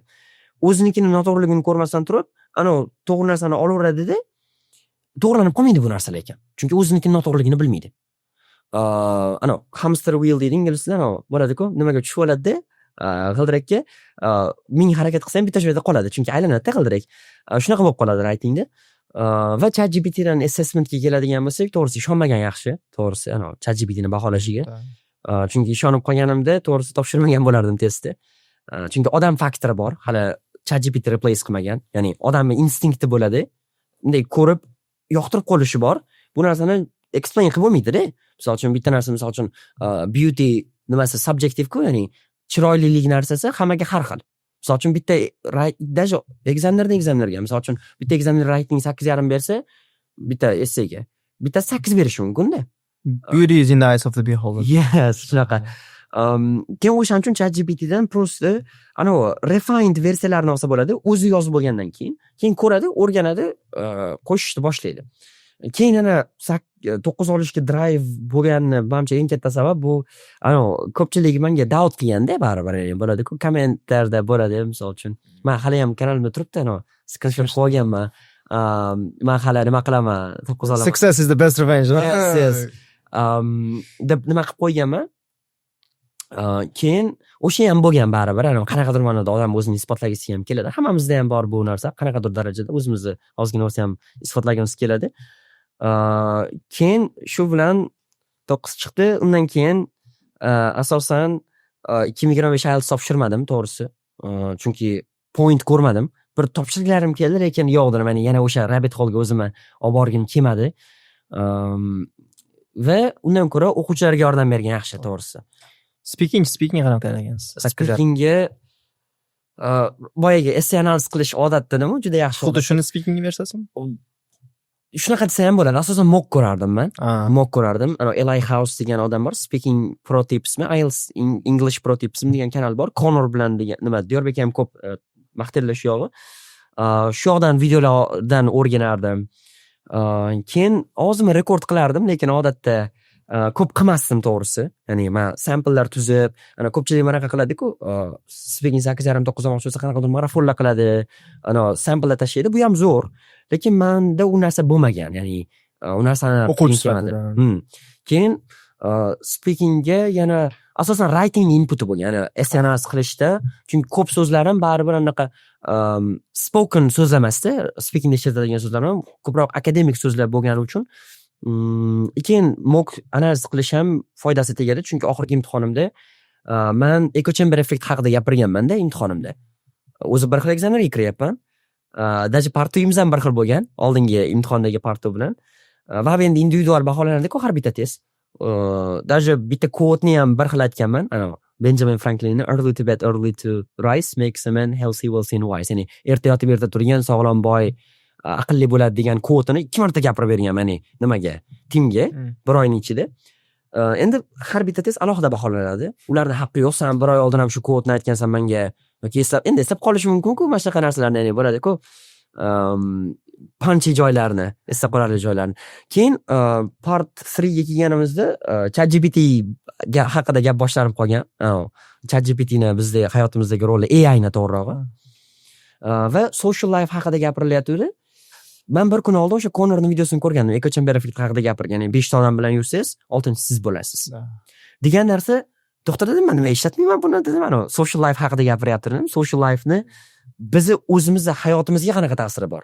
Ya'ni odamning har xil hayotlari bor-ku, akademik hayoti bor, work life bor, social life bor. O'sha social life ni odamning o'zini umumiy hayotiga nima ta'siri bor degan savol bo'lib qolgan. Endi menimcha yaxshiroq ball bermoqchi bo'lsa, ekzaminerlar qiyin savollarni berishni boshlaydi. Men qiyin savolligini bildim buni. O'sha echo chamber effekt haqida gaplashdik. Ya'ni aytdim, o'sha 5 ta odam bilan yursangiz, 6-chi ham siz bo'lib qolasiz. Ya'ni habitlari, ularning odatlari, ideologiyalari bo'ladi-ku, fikrlari sizga yuqib ketishni boshlaydi. Chunki menda shu narsani men hayotda boshimdan o'tkazganman-da. O'shaning uchun juda menga nima tuyuldi, comfortable tuyuldi. o'sha narsani gapirish. Chunki men Registonda ishlayotgan paytimda kvartirada turardik 5 ta bola bilan va ularni qanaqadir ma'noda bad habitlari sal yo'qishni boshlaganda chekish emas, obviously. Lekin chekishardi. Faqat chekmaganman-da. Faqat chekmaganman-da. Chunki konsekvenslarini ko'rganman-da men chekishni. Chunki men qo'shnim chekishdan vafot etganda. Ya'ni biz impression, chunki men endi katta holda katta bo'lganimiz uchun, ya'ni bobo buvilar bilan katta bo'lganimiz uchun tarbiya ham yaxshi bo'lgan. Bizga qizil chiziqlar doim chizib keling, ya'ni qilmasliging kerak degan chiziqlar doim chizib kelingan. Bu ham har qanday yaxshi bo'lgan. Va o'sha paytda kech yotishardi. Keyin take away food bo'ladi-ku, fast food chaqirib, zakaz qilib nima qilish odatlari shakllanib qolgan. Men ikkita tishimni oldirib tashlaganman, sugar nima bilan. O'sha tufayli. Shakarli narsani ko'p iste'mol qilganman, to'g'risi. O'sha nima bo'ladi, kola, keyin energetika narsalarni ko'p ichganman. Hozir yo'q, hozir emas. Men ko'pchilik o'ziga endi men challengelarni ham aytaman, keyinchalik challengelar haqida ham balki to'xtalarmiz. Lekin anaqa challengelarda bo'lmaydi bo'ladi-ku. Men shakarsiz birinchi kun, shakarsiz ikkinchi kun, zal bo'lsa bo'lishi mumkin, chunki siz videoga olasiz, rasmga olasiz, baribir zalni o'zini nimasi bor baribir. Ya'ni adrenalin beradi. Lekin shakarni to'g'risi hech kim sizni kuzatmaydi-ku baribir. Siz cheat qilishingiz mumkin har qanaqa holatda. Lekin zalda misol uchun har kuni nima tashab tursiz, misol uchun men bugun keldim, mana u kun, mana rasmlarim, mana uncha ko'tardim desa, u cheat qila olmaysiz baribir. Cheat qilayotganingizda ko'rib bilib turadi odamlar, chunki bugun bormadingiz zalga, tashamadingiz rasm yoki video tashamadingiz. Lekin anaqa shakarsiz men 10 kunimni o'tkazmoqchiman, yo'q, odam rasm tashlamoqchimi? Ya'ni o'sha shakarli narsalarni просто ichmay qo'yish kerak, tamom. Ya'ni bo'ldi, ya'ni uni eslamaslik ham kerak. Qanaqadir challenge qo'ymaslik kerak odam maqsad o'ziga, yoki bir haftada bir anaqa cheat deylar bo'ladi-ku, bir kun bir hafta davomida ichmasdan keladi, yakshanba kuni ichadi. Yo'q, unaqa qilmaslik kerak. Odam tashlashni xohladimi bitta narsani, shuni tashlab yuborish kerak bo'ldi. Unaqa qilib nima qilib publicly e'lon qilib men shakar tashlamoqchiman, yo'q. Keyin iloji boricha odam o'zini ozgina nafsini train qilsa ham bo'ladi. Misol uchun shakarli narsa ichmoqchi bo'lgan paytda, misol uchun endi shakarli limon choy emas, endi baribir limon choyni hamma ham ichadi baribir. Oddiy suv olish misol uchun. Qaytanga o'sha chanqoqni bosadi-da, baribir shakarli narsadan ko'ra oddiy suv. O'sha narsa tufayli, ya'ni ularni odatlari tufayli normal holat-ku baribir. Ya'ni 5 ta odam siz bilan turibdi, как раз 5 ta odam edi. Bundan tashqari 3 xonali kvartirada nima qilardik? She'r qilganmiz. Ular o'sha ko'p gazli, o'sha energetik narsalarni ichgani uchun menga ham normal holat. Nimaga why not me? Ya'ni misol uchun ular qilyapti-ku, menga ham ruxsat-ku. To'g'rimi? Ya'ni yosh bola emasman ortiq. Kimdir ota-onam meni qo'limdan ushlab, "Okay, ichmaysan" deb qo'ya olmaydi. Limit bilmaganman. But you were becoming everything you hate. Yes. Keyin Andijonga qaytib kelgandim-ku. O'sha paytda tish og'rig'i jiddiylashganmanda, keyin ikkita tishimni oldirib tashlaganman. Doktor aytganmi sababi shu? Shunaqa, sen nima ko'p icharkansan degan, ya'ni bilinib turibdi degan, chunki bu narsani boshqa yo'l bilan tushuntirib bo'lmaydi degan. Men tan olganman rostini. O'shandan keyin kamaytirganman, to'g'risi, ya'ni umuman ichmayman deya olmayman, lekin oxirgi oylarda men eslay olmayman oxirgi marta ichganimni. Keyin odam yomon ko'rmam qolsa kerak menimcha. Ya'ni ozgina at some point vaqt o'tgandan keyin ichkisi kelmay qoladi. Boshida majburlikdan nima qiladi, to'xtatish uchun, sog'liqqa oid sabablar bo'lgani uchun, boshqa narsa bo'lgani uchun, keyinchalik sog'lom alternativni tanlayvergandan keyin narsa ko'ziga yomon ko'rinib qoladi deb o'ylayman. Shunaqa deb o'ylayman menimcha. Keyin o'sha tufayli 1 yil hayotim ozgina qanaqadir ma'noda hit rock bottom deydi-ku, quyiga tushib ketib qolgandimda. Amerikaga ketish illyuziyalari bilan yurganman. Men viza topshirmaganman, lekin ko'p Diyorbek Salesda man dars o'tayotgan paytda offlaynda o'quvchilar so'raydi. Misol uchun qanaqadir bir vatanparvar gapirilib qolinsa mabodo, men tarafimdan endi atalab qilmaysiz-ku. Teacher viza chiqmaganmi deb gap qistiradiganlar bo'ladi-da. Bu normal holat menimcha. Yo'q, men aytaman doim, vizagacha bormaganman deb aytaman doim. Men xom xayollar bo'lgan baribir menda. Ya'ni Amerika illyuziyasi, keyin nima 5 ta odam bilan, 5 ta bola ham qanaqa bo'lgan? Ota-onasini puliga yashayotgani uchun ularda limit, ular undan ham kattaroq ko'rmaganda limitda. Man Qadrlamaydi. pulni qadrlamaydi. Keyin bittasi nima o'qirdi? Misol uchun sirtqi bo'ladi-ku, sirtqi deydimi? Bir oy o'qib, zaushni. Bir oy o'qib turib, qolgan payt bormaydi. O'sha paytda men ham Instagramga ozgina o'tirib qolish boshlagan. 10 soat reels deb kimlar Da, o'sha. Men o'shani 14 soatlab reelslar ko'radigan vaqtga tushib qolgandim. Siz ham ko'rganmisiz? Yo'q, men ko'rmaganman. Men boshlanib qolgan odat, keyin yo'q deganman, ya'ni bo'ladi-ku, bo'lmas ekan men. Brain rot 15 sekund miya bo'lib qolishdan. Shunaqa. Chunki taxminda, ya'ni o'sha dunyoga kirib qolganingizdan keyin taxmin, ya'ni xohlagan odam anaqa nima yo'q. Vaziyat kirib ketadi-da. Nimasi bo'ladi? Filtr yo'q. Instagramda filtr yo'q. Shunaqa. O'shaning uchun keyin o'sha muhtam yoqmagan menga, to'g'risi. Unda, конечно, qozonga yaqin yursa qorasi yo'qadi. Shunaqa. Eng qizig'i shunaqa holatlar ham bo'lgan. Dashad, bu hali skriptga o'xshaydi, movie skriptga. IELTS o'qiydigan bolalar bo'lardi, baribir ham. Bittasi, ikkitasi o'qirdi menimcha. Bitta qo'lda reading qilyapti, bitta qo'lda sigaret chekyapti. Voy. Oh my god. Bu movie-da ham bo'lmaydi-da. Siz buni ko'rgansiz? Men ko'rganman. Bu dahshat, bu prosta dahshat. Dahshat ekan, rostdan ham. Bitta qo'lda reading, ruchkani ushlab olgan, reading qilib o'tiribdi, bitta qo'lda sigaret chekyapti. Bu narsa baribir savol o'zi speaking haqida edi. Speaking. Demak, sample answerlar orqali o'sha g'oyalar olgansiz. G'oyalar olganman va shuni foydasini ikkinchi bir effektni gapirib beryapti. Ichida o'rgangan topic related vocabularingizni keyin qo'llashga harakat qilamiz. Hozir qilayotgan IELTS speak loyihamizni siz yashagan ekansiz-ku, o'sha speaking tayyorlayotgan paytingizga. O'shani men ham o'zi shunaqa qilganman. YouTube'da IELTS Daily degan kanal bor-ku. Eshitganmisiz-ku, Chris degan. Okay. Nima qilib beradi? Analiz qilib beradi har bitta. O'shunaqa har bittasini ko'rib chiqardim-da, keyin sample answerlarni olib turib, ichidagi topic related vocabularini o'rganardim. G'oyalarni ham o'sha yerdan olardim ko'pini, highlighted language'larni o'zimda yozib olib, gaplar bilan yozib olardim. Keyin speaking savollariga ishlatib ko'rardim. Menimcha eng zo'r yo'li ham shu bo'lsa kerak. Keyin sal take it easy ko'pchilik, ya'ni nima qilib yoradi? Juda ham og'irib yoradi speakingni. Yo'q. O'sha jarayonda ketaverish kerak deb o'ylayman, olib ishlatib. Men o'ylayman, masalan, eng muhim qismi g'oyalar. G'oya bo'lmasa, chunki vocabulary ham bo'lmaydi, grammatika ham bo'lmaydi, hech narsa gapira olmayapti. To'g'ri, zo'r so'zlarni bilish mumkin, zo'r grammatikani bilish mumkin, lekin g'oya bo'lmasa qanday ishlatadi o'sha so'zlarni? Bu xuddi mashina zo'rda, lekin benzin yo'qdek, masalan, yurmaydi. O'shanga biz qilayotgan narsani siz o'qigan ekansiz. Xuddi shunaqa. Xo'p, sizdan bitta post bor, o'shani o'qib beraman. 3 ta narsadan faxrlanaman. TikTok umuman ishlatmaganman. PUBG umuman o'ynamaganman. Kommentariyada umuman bioda kanal bor deb demaganman. Childlike innocence is still in my blood. Qanaqa sabab bo'lganki, siz mana shu oqimga kirib ketib qolmayapsiz, masalan. Hamma TikTok ishlatgan vaqtda. TikTok, PUBG rostdan ham bir marta ham download qilmaganman. Ya'ni o'ynab ko'rish, try qilib ko'rish shunaqa narsa bo'lmagan. Chunki bizga katta hovlida bekorga aytmadim, bobo-buvilar o'rni.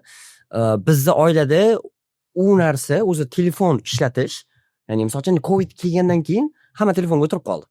Undan oldin unaqa televizorlarda nimalar bo'lardi, ko'rsatuvlar bo'lardi, qanchalik kompyuter o'yinlarini o'ynash yomonligi, telefon ko'p chuqlashi yomonligi haqida nimalar bo'lardi. Va bu narsani biz ko'rishga majbur edik uyda, ko'rdirishardi. Ya'ni misol uchun qarang, mana telefonga o'tirib qolgan, oqibatda shunaqa bo'lar ekan, yoki unaqa bo'lar ekan deb aytishardi. Endi keyinchalik Covidda boshqa qiladigan ish qolmagani uchun hamma telefonga o'tirib qolgan. O'shaning uchun telefon ishlatish o'sha paytda ham boshlangansa bo'ladi. Ungacha telefon olib berilmagan bizga. O'shaning uchun ham deb o'ylayman. Hammada telefon bo'lgan paytda, ya'ni sinfdoshlarimda bo'ladi-ku, 7-8 o'zi maktabda shu narsa bo'lsa kerak. Menimcha maqtanadigan narsa telefon bo'lsa kerak. O'sha paytda bizga olib berilmagan. Ya'ni olib berish mumkin bo'lmagan. Ota-onam ham unaqa oddiy telefon ishlatgani uchun bizda nimada early exposure bo'lmagan. Ya'ni hamma o'sha TikTok yoki nimasi bo'ladi, PUBG ga endi kirayotgan paytda bizda access bo'lmagan. Ya'ni biz nimaga omma bilan kirib keta olmay qolganmiz, o'sha yaxshi bo'lgan. Ya'ni uydagilarning telefoni ham interneti bo'lmagan, bizda telefon bo'lmagan. Shuning uchun futbol ko'rardim-da. lekin shu mana shu bo'lmagani uchun ham sizda diqqat saqlanib qolganda, Shunaqa. oxirgi 40 yilda 2,5 minutdan o'zi 40 sekundga tushib qolganda, diqqat 2,5 minut taxminan 150 sekundmi bo'ladi. Lekin siz o'sha ishlatmaganingiz uchun manimcha TikTok Keyin bizda jismoniy ishga ko'p e'tibor berilardi-da. Qishloq bo'lgani uchun bog'da ko'p vaqtimiz ketardi, olma bog'da. To'g'risi yozda ingliz tiliga ham borardim, tarixdan repetitorga ham borardim va asosan ish bog'da bo'lardi. Shuning uchun nimasi bo'ladi? O'sha narsadan maza qilganmiz. Menimcha men o'zim baxtli deb hisoblayman, deb bo'ladi-ku. Yosh bo'lsam ham, misol uchun yoshligim o'sha joylari spoil bo'lib qolmagan o'sha joydan. Shunaqa. yoshlikdan demak shu ishlaganlaringiz manimcha keyin ta'sir qilgan. Chunki kanalda ko'p ko'rdim. Ishxonada kechki soat 22 dan keyin, 23 dan keyin ham rasm tashlagan. Endi chiqdim ishdan. Bu ham o'sha yoshlikda bo'lganda, men ham savolim bor. Ota-onada ham buni misolni ko'rganmiz shunda. Ota-onada ham ko'rganman. Ayniqsa endi dadamda ham xuddi shunaqa, ya'ni ishdan qochish degan narsa yo'q bizda. Xuddi Diyorbek aka aytganlaridek, men podkastni ham ko'rgandim. Endi ko'p holatda qishloqda shunaqa ishdan qochish degan narsa bo'lmaydi, chunki ishdan qochilsa survival yo'q-da, qishloqda, ayniqsa qishloqda yo'q. Chunki oson biznes yo'q-da qishloqda. O'shaning uchun. Keyin men bobom buvim bu yoqda ham katta hissa qo'shgan. Yoshlari mana adashmasam ular bobom 80 yoshigacha yashagan bo'lsa-da, oxirgi yilida kasal bo'lib qolgan xolos. Ungacha ham ishlagan. Ungacha ham ishlagan, bizga o'rnak bo'lib berardi. Ishdan qochgan odam kambag'al bo'ladi deb doim aytardi bizga. Keyin buvijonim ham rahmatli, u yoq ham menimcha 78 yoshgacha yashagan. O'sha oxirgi yillargacha o'sha idish-tovoq yuvishda ham yordam berilardi. Ya'ni u yoq bitta joyda o'tirib qolishni yomon ko'rardi. Ya'ni ko'pchilik o'ylash mumkin, misol uchun qari odamga ham qildirishga nima yo'l qo'yiladimi desa, yo'q, majbur qilardi o'zi. Ya'ni men bitta joyda qolib ketsa, endi zerikish bo'ladi, boshqa narsa. Kam harakatlilik ham balkim qarilikda ham qanaqadir kasallik olib kelib qo'yishi mumkin, bilmadim. Shularni ko'rganimiz uchun nima bo'lardi? Keyin bizda shunaqa shart bo'lardi, mana u ishni qilib tugatsang, senga mana bu narsa olib beriladi. Misol uchun, men yangi kiyim olmoqchimanmi? Bugun borib Olmabog'da 300 tup Olmabog' nima bo'ladigan bo'lsa, yarimigacha o'sha tagiga tushgan olmalari terib chiqiladi, keyin o'shani sotiladi, o'shani puliga olib beriladi senga. Ya'ni sen ishlab topishga majbursan degan narsa bo'lardi doim. Hech qachon bizga unaqa freely berib qo'yilmaganda hech narsa. Granny's rule-da men haqida post yozdim. Insentiv qo'yib qo'yishadi. O'sha insentivga nimadir ish qilish kerak bo'ladi. Xo'p, demak work ethic bu yoqdan kelgan ekanda, Shunaqa. Genetikaga singib ketgan ekan, zo'r. Bitta statement aytsam, IELTS 9 Alisher hayotini 180 gradusga darajaga o'zgartirib yubordi desam. Qanchalik to'g'ri aytgan buni? Haq bo'lasiz. Ya'ni men nima qilmayman, misol uchun 9 olib turib, hech narsa hayotim o'zgarmadi, baribir hayotim o'sha MTligicha qoldi deb ayting-ku. Ana u narsa yo'qoldi, ya'ni boyagi yelkadan tog' ag'darildi, qanaqadir bir missiya bajarildi.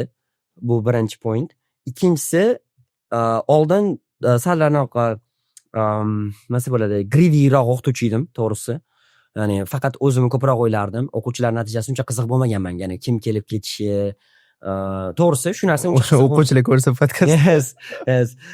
Ya'ni endi bunchalik emas, o'zlariga tashab qo'ymaganman. Men yaqinda ham post yozgandim. Misol uchun hech qachon o'quvchilarning qo'liga reading passage berib qo'yib turib chiqib ketib qolmaganman-da. Bu to'g'ri lekin. Ya'ni men unaqa qilib qo'yib tashqarida nima qila olmayman. Men o'zi classroomda gapirishdan maza qilaman, to'g'risi. O'shaning uchun ko'pincha o'quvchilar o'zi qiladigan aktiviti ham yo'q. Odatda meni eshitib o'tirishadi. Xo'p, keyin bu yoqqa o'quvchilar natijasi ko'proq qiziq bo'ldi menga. Qiziqish, ya'ni o'quvchilardan natija chiqarishga ko'proq e'tibor qaratishni boshladim. Chunki endi o'zim bitta marraga yetib bo'lganimdan keyin yana nima qilaman, ya'ni o'sha oldingi holatga qaytib, misol uchun yana 4-9 uchun harakat qilib ko'rib, boshqa narsa. O'shanaqa bo'lgan menda ham, ya'ni xayol bo'ldi, keyin yo'q dedim, to'xtadim. Endi qachongacha misol uchun bo'ladi-ku. Ishdan ham maza qilish kerak-ku odam, ya'ni qiladigan ishidan. Dedimda va shundan keyin o'quvchilar ham qanaqadir ma'noda nima ko'tarildi, to'g'risi, retention ko'tarildi, ya'ni o'quvchilarning qolishi ham baribir anaqa qualification deydi-ku o'qituvchi sifatida 9 bo'lgani yaxshi bo'ldi baribir. qanaqadir ma'noda. Keyin har bitta aytayotgan narsangiz tajribaga asoslangani uchun credible eshitiladi, to'g'risi. Ya'ni ko'pchilik aytadi, 9 oldi degani yaxshi o'qituvchi emas deydi. Endi metodikani aytsa kerak, lekin bilim jihatdan yo'q, menimcha 9 oldi degani yaxshi o'qituvchi deganim bilim jihatdan, chunki aytayotgan narsasi sinovdan o'tganda. Ya'ni o'zida qilib ko'rgan kamida. O'shaning uchun bu narsa o'quvchilarni nimasiga ham yaxshi ta'sir qildi deb o'ylayman. Soniga ham, o'quvchilarning natijasiga ham baribir yaxshi ta'sir qildi. O'sha jihatdan ham nima bo'ldi? Buni orqasidan adezdan bo'lgan qarzni ham uzib yubordi. Moliyaviy jihatdan ham yaxshilandi. Dadam sotilgan mashinani o'rniga yaxshiroq mashina olsa, ha. Zo'r. Xo'p, existential crisis bo'lmadimi? Yo'q, bo'ladi u, ya'ni bo'ladi-ku. Odam o'zini hayoti qanaqadir bir nimaga erishib bo'lgandan keyin to'xtab qolgandek bo'ladi. Bo'ldi, ya'ni hozirgacha ham qisman bo'ladi, baribir bo'lib turadi. Lekin u narsani ozgina to'xtatish uchun, menimcha noise ni o'chirish uchun deydi-ku, qanaqadir bir planlar qo'yib bergan yaxshiroq deb o'ylayman. O'shanda menimcha nimagadir intilib tursa, chunki menda 9 olgunimgacha qanaqadir plan bo'lgan-ku, baribir ya'ni bo'ladi-ku. Misol uchun yo'l bor, bosib o'tilish kerak. O'sha o'ylab turib, nima bo'lmagan, menda boshqa narsalarni o'ylashga, miyamda space bo'lmaganda. Shundan keyin 9 bo'lganimdan keyin bo'ldi, endi 9 olganlarni ko'rdik shu paytgacha. Ko'pchilik endi baribir boya aytdim, ko'pchiligini tanimaymiz ham baribir deb. Chunki 9 ni ishlatishmayapti ular, to'g'risi. Va o'yladim, ukam bilan ham shu narsani juda plan qilamiz. Ukam Baxtiyor bilan juda ko'p gaplashamiz. Ya'ni kechqurun ishlarim tugatib bo'lgandan keyin 2-3 kilometr joyga piyoda borib kelamiz-da Baxtiyor bilan. Ya'ni oldin ham qilganmiz bu ishni, hozirgacha ham kelamiz, gaplashamiz, fikr almashamiz. Yurib. Bu narsa menimcha sog'liqqa ham foydasi bor. Baribir telefonsiz, yurib, piyoda yurib nima qilasiz? Ayniqsa ikkita odam bo'lsa, fikr almashinadi. O'shunda juda nima qilib kelardik. Misol uchun endi 9 dan foydalanmasak bo'lmaydi. Ya'ni o'chib qoladigan bo'lsak bo'lmaydi. Ya'ni bo'ladi-ku, misol uchun momentumni ushlay olmasak, ya'ni bitta o'sha nimani ushlay olmaydigan bo'lsak, tutuqchidan ushlay olmaydigan bo'lsak, qolib ketib qolamiz baribir. Degan narsa bo'ldi. Keyin o'sha obunachini ko'paytirish plan bo'ldi. Kurslar ochish, natijalarni ko'paytirish, o'sha asosan planga o'sha chiqdi va o'tgan yili mana 2023 polni shu haqida bo'ldi deb ayta olaman-da, boshqa nima bo'lmadi. Bunga to'xtalamiz hali. Kanal mana o'zingiz mention qildingiz. Alisher's IELTS kanalidan hozirgi Alisher Abduvahob bilan kichik Alisher Notes kanalining nima farqi bor? Farqi Alisher Notes sal personalroq, ya'ni bo'ladi-ku. Sal filtri yo'qroq, to'g'risi. Endi kattaroq kanal bo'lgani uchun iloji boricha sal engaging va less personal narsa bo'lgani yaxshi. Personal nima? Opinion jihatdan. Ya'ni chunki odamlar nima bo'lib ketib qoladi-da, ikkiga bo'linib qoladi. O'sha narsa bo'lmaydi. Misol uchun deylik, feminizm olib chiqib, misol uchun. Ya'ni obunachilar bitta tarafi sizni yomon ko'rib qolmasligi kerak. To'g'ri, yomon ko'radigan odam bo'ladi baribir, ya'ni tirnoqning ichidan kirqizadigan odam doim bo'ladi. Lekin ikkiga polarize bo'lib qolmasligi kerak deb o'ylayman. O'shaning uchun katta kanalda bu narsani kontrol qilish qiyin. Shuning uchun filtr bor katta kanalda, ananda filtr kamroq. O'sha farqi. Keyin odatda hayolimga kelib qolgan narsalarni ham yozishimga obunachi kam bo'lgani uchun ham, keyin ko'pchiligi meni tanib qo'shilgani uchun ham bemalolroq fikrimni yetkazib bera oladigan kanal bo'lganda. Ha. O'sha kanalingizda o'qidim, o'zingiz bilan o'zingiz gaplashib turgansiz. Bu jarayon qanaqa bo'ladi? Tushuntirib bera olasizmi? O'zim bilan o'zim gaplashib turish. Bu narsa oldin bo'lardi. Hozir yoqmay qoldingizmi? Yo'q. O'zim bilan o'zim gaplashishano bo'ladi-ku. Ikkida o'zimni o'zim intervyu olayotgan o'zim deydi-ku, hali memlar bor-ku. Asosan o'sha bo'layotgan voqealar, hayotda bo'layotgan voqealar, kim bilan, misol uchun menga munosabati qanaqa yoki nima xato qilayotgan bo'lishi mumkin. O'sha narsalarni reflection qilish uchun hech kim bilan share qilib bo'lmaydigan narsa bo'ladi-ku. Tafakkur ekanda. Shunaqa, men ko'pchilik journaling deydi. Men journaling uncha ham xushlamayman, ya'ni yozib o'tirgim kelmaydi. Kimdir topib olib o'qishi mumkin-da u narsani. Undan ko'ra, ichimda qolgisi ham kelmaydi. O'shancha vent deydi-ku, chiqarib yuborish uchun shunaqa qilardim. Lekin u payt, oxirgi paytda u narsa bilmadim, qilmay qo'ydim. For some reason. For what reason? For some reason. Mayli. I'm a lifetime learner. Deyish yaxshi ko'rar ekansiz. Ko'p o'qidik buni. Shunga so'ramoqchiman, Alisher o'zi qanaqa o'rganadi, qanaqadir bir metodikangiz bormi narsalarni o'rganishga. Endi ko'pchilik faqat end pointni ko'radi, ya'ni oxirgi tochkani ko'radi. Lekin men o'ylashimcha, humanly possible narsalarning ichida umrimiz yetmaydi. Bitta sohani ham oxirigacha kirib tugatishga. O'shaning uchun o'zimga bosimni yo'qotib yuborganman. Ya'ni nima information kirish kerak bo'lsa, foydali information kirish kerak bo'lsa, free flowing, ya'ni kiraveradi. Misol uchun, to'g'ri endi filtr bor baribir, hamma narsani ham qabul qilavermayman. O'shaning uchun Reels, keyin TikTok boshqa narsa PUBG'lar bo'lmagan.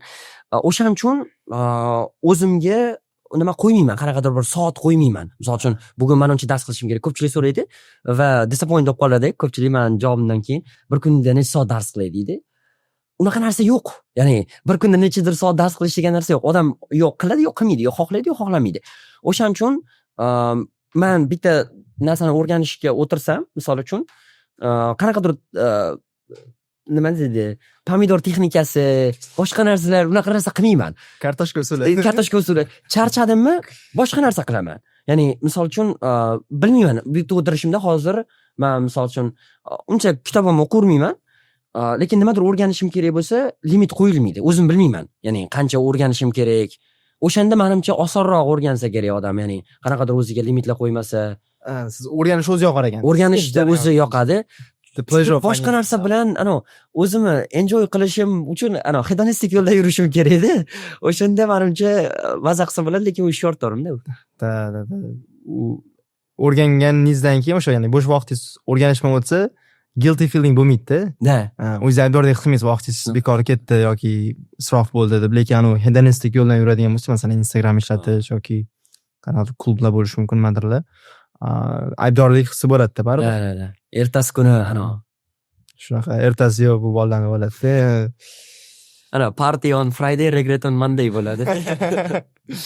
Life is so much more than deadlines. Buni orqasida qanaqa falsafa bor? Buni o'zi qachon yozilgan o'zi? Bilmayman, qachon yozilgan. Kanalingizda yozilgan, esimda yo'q. Bunaqa holat bo'lgan.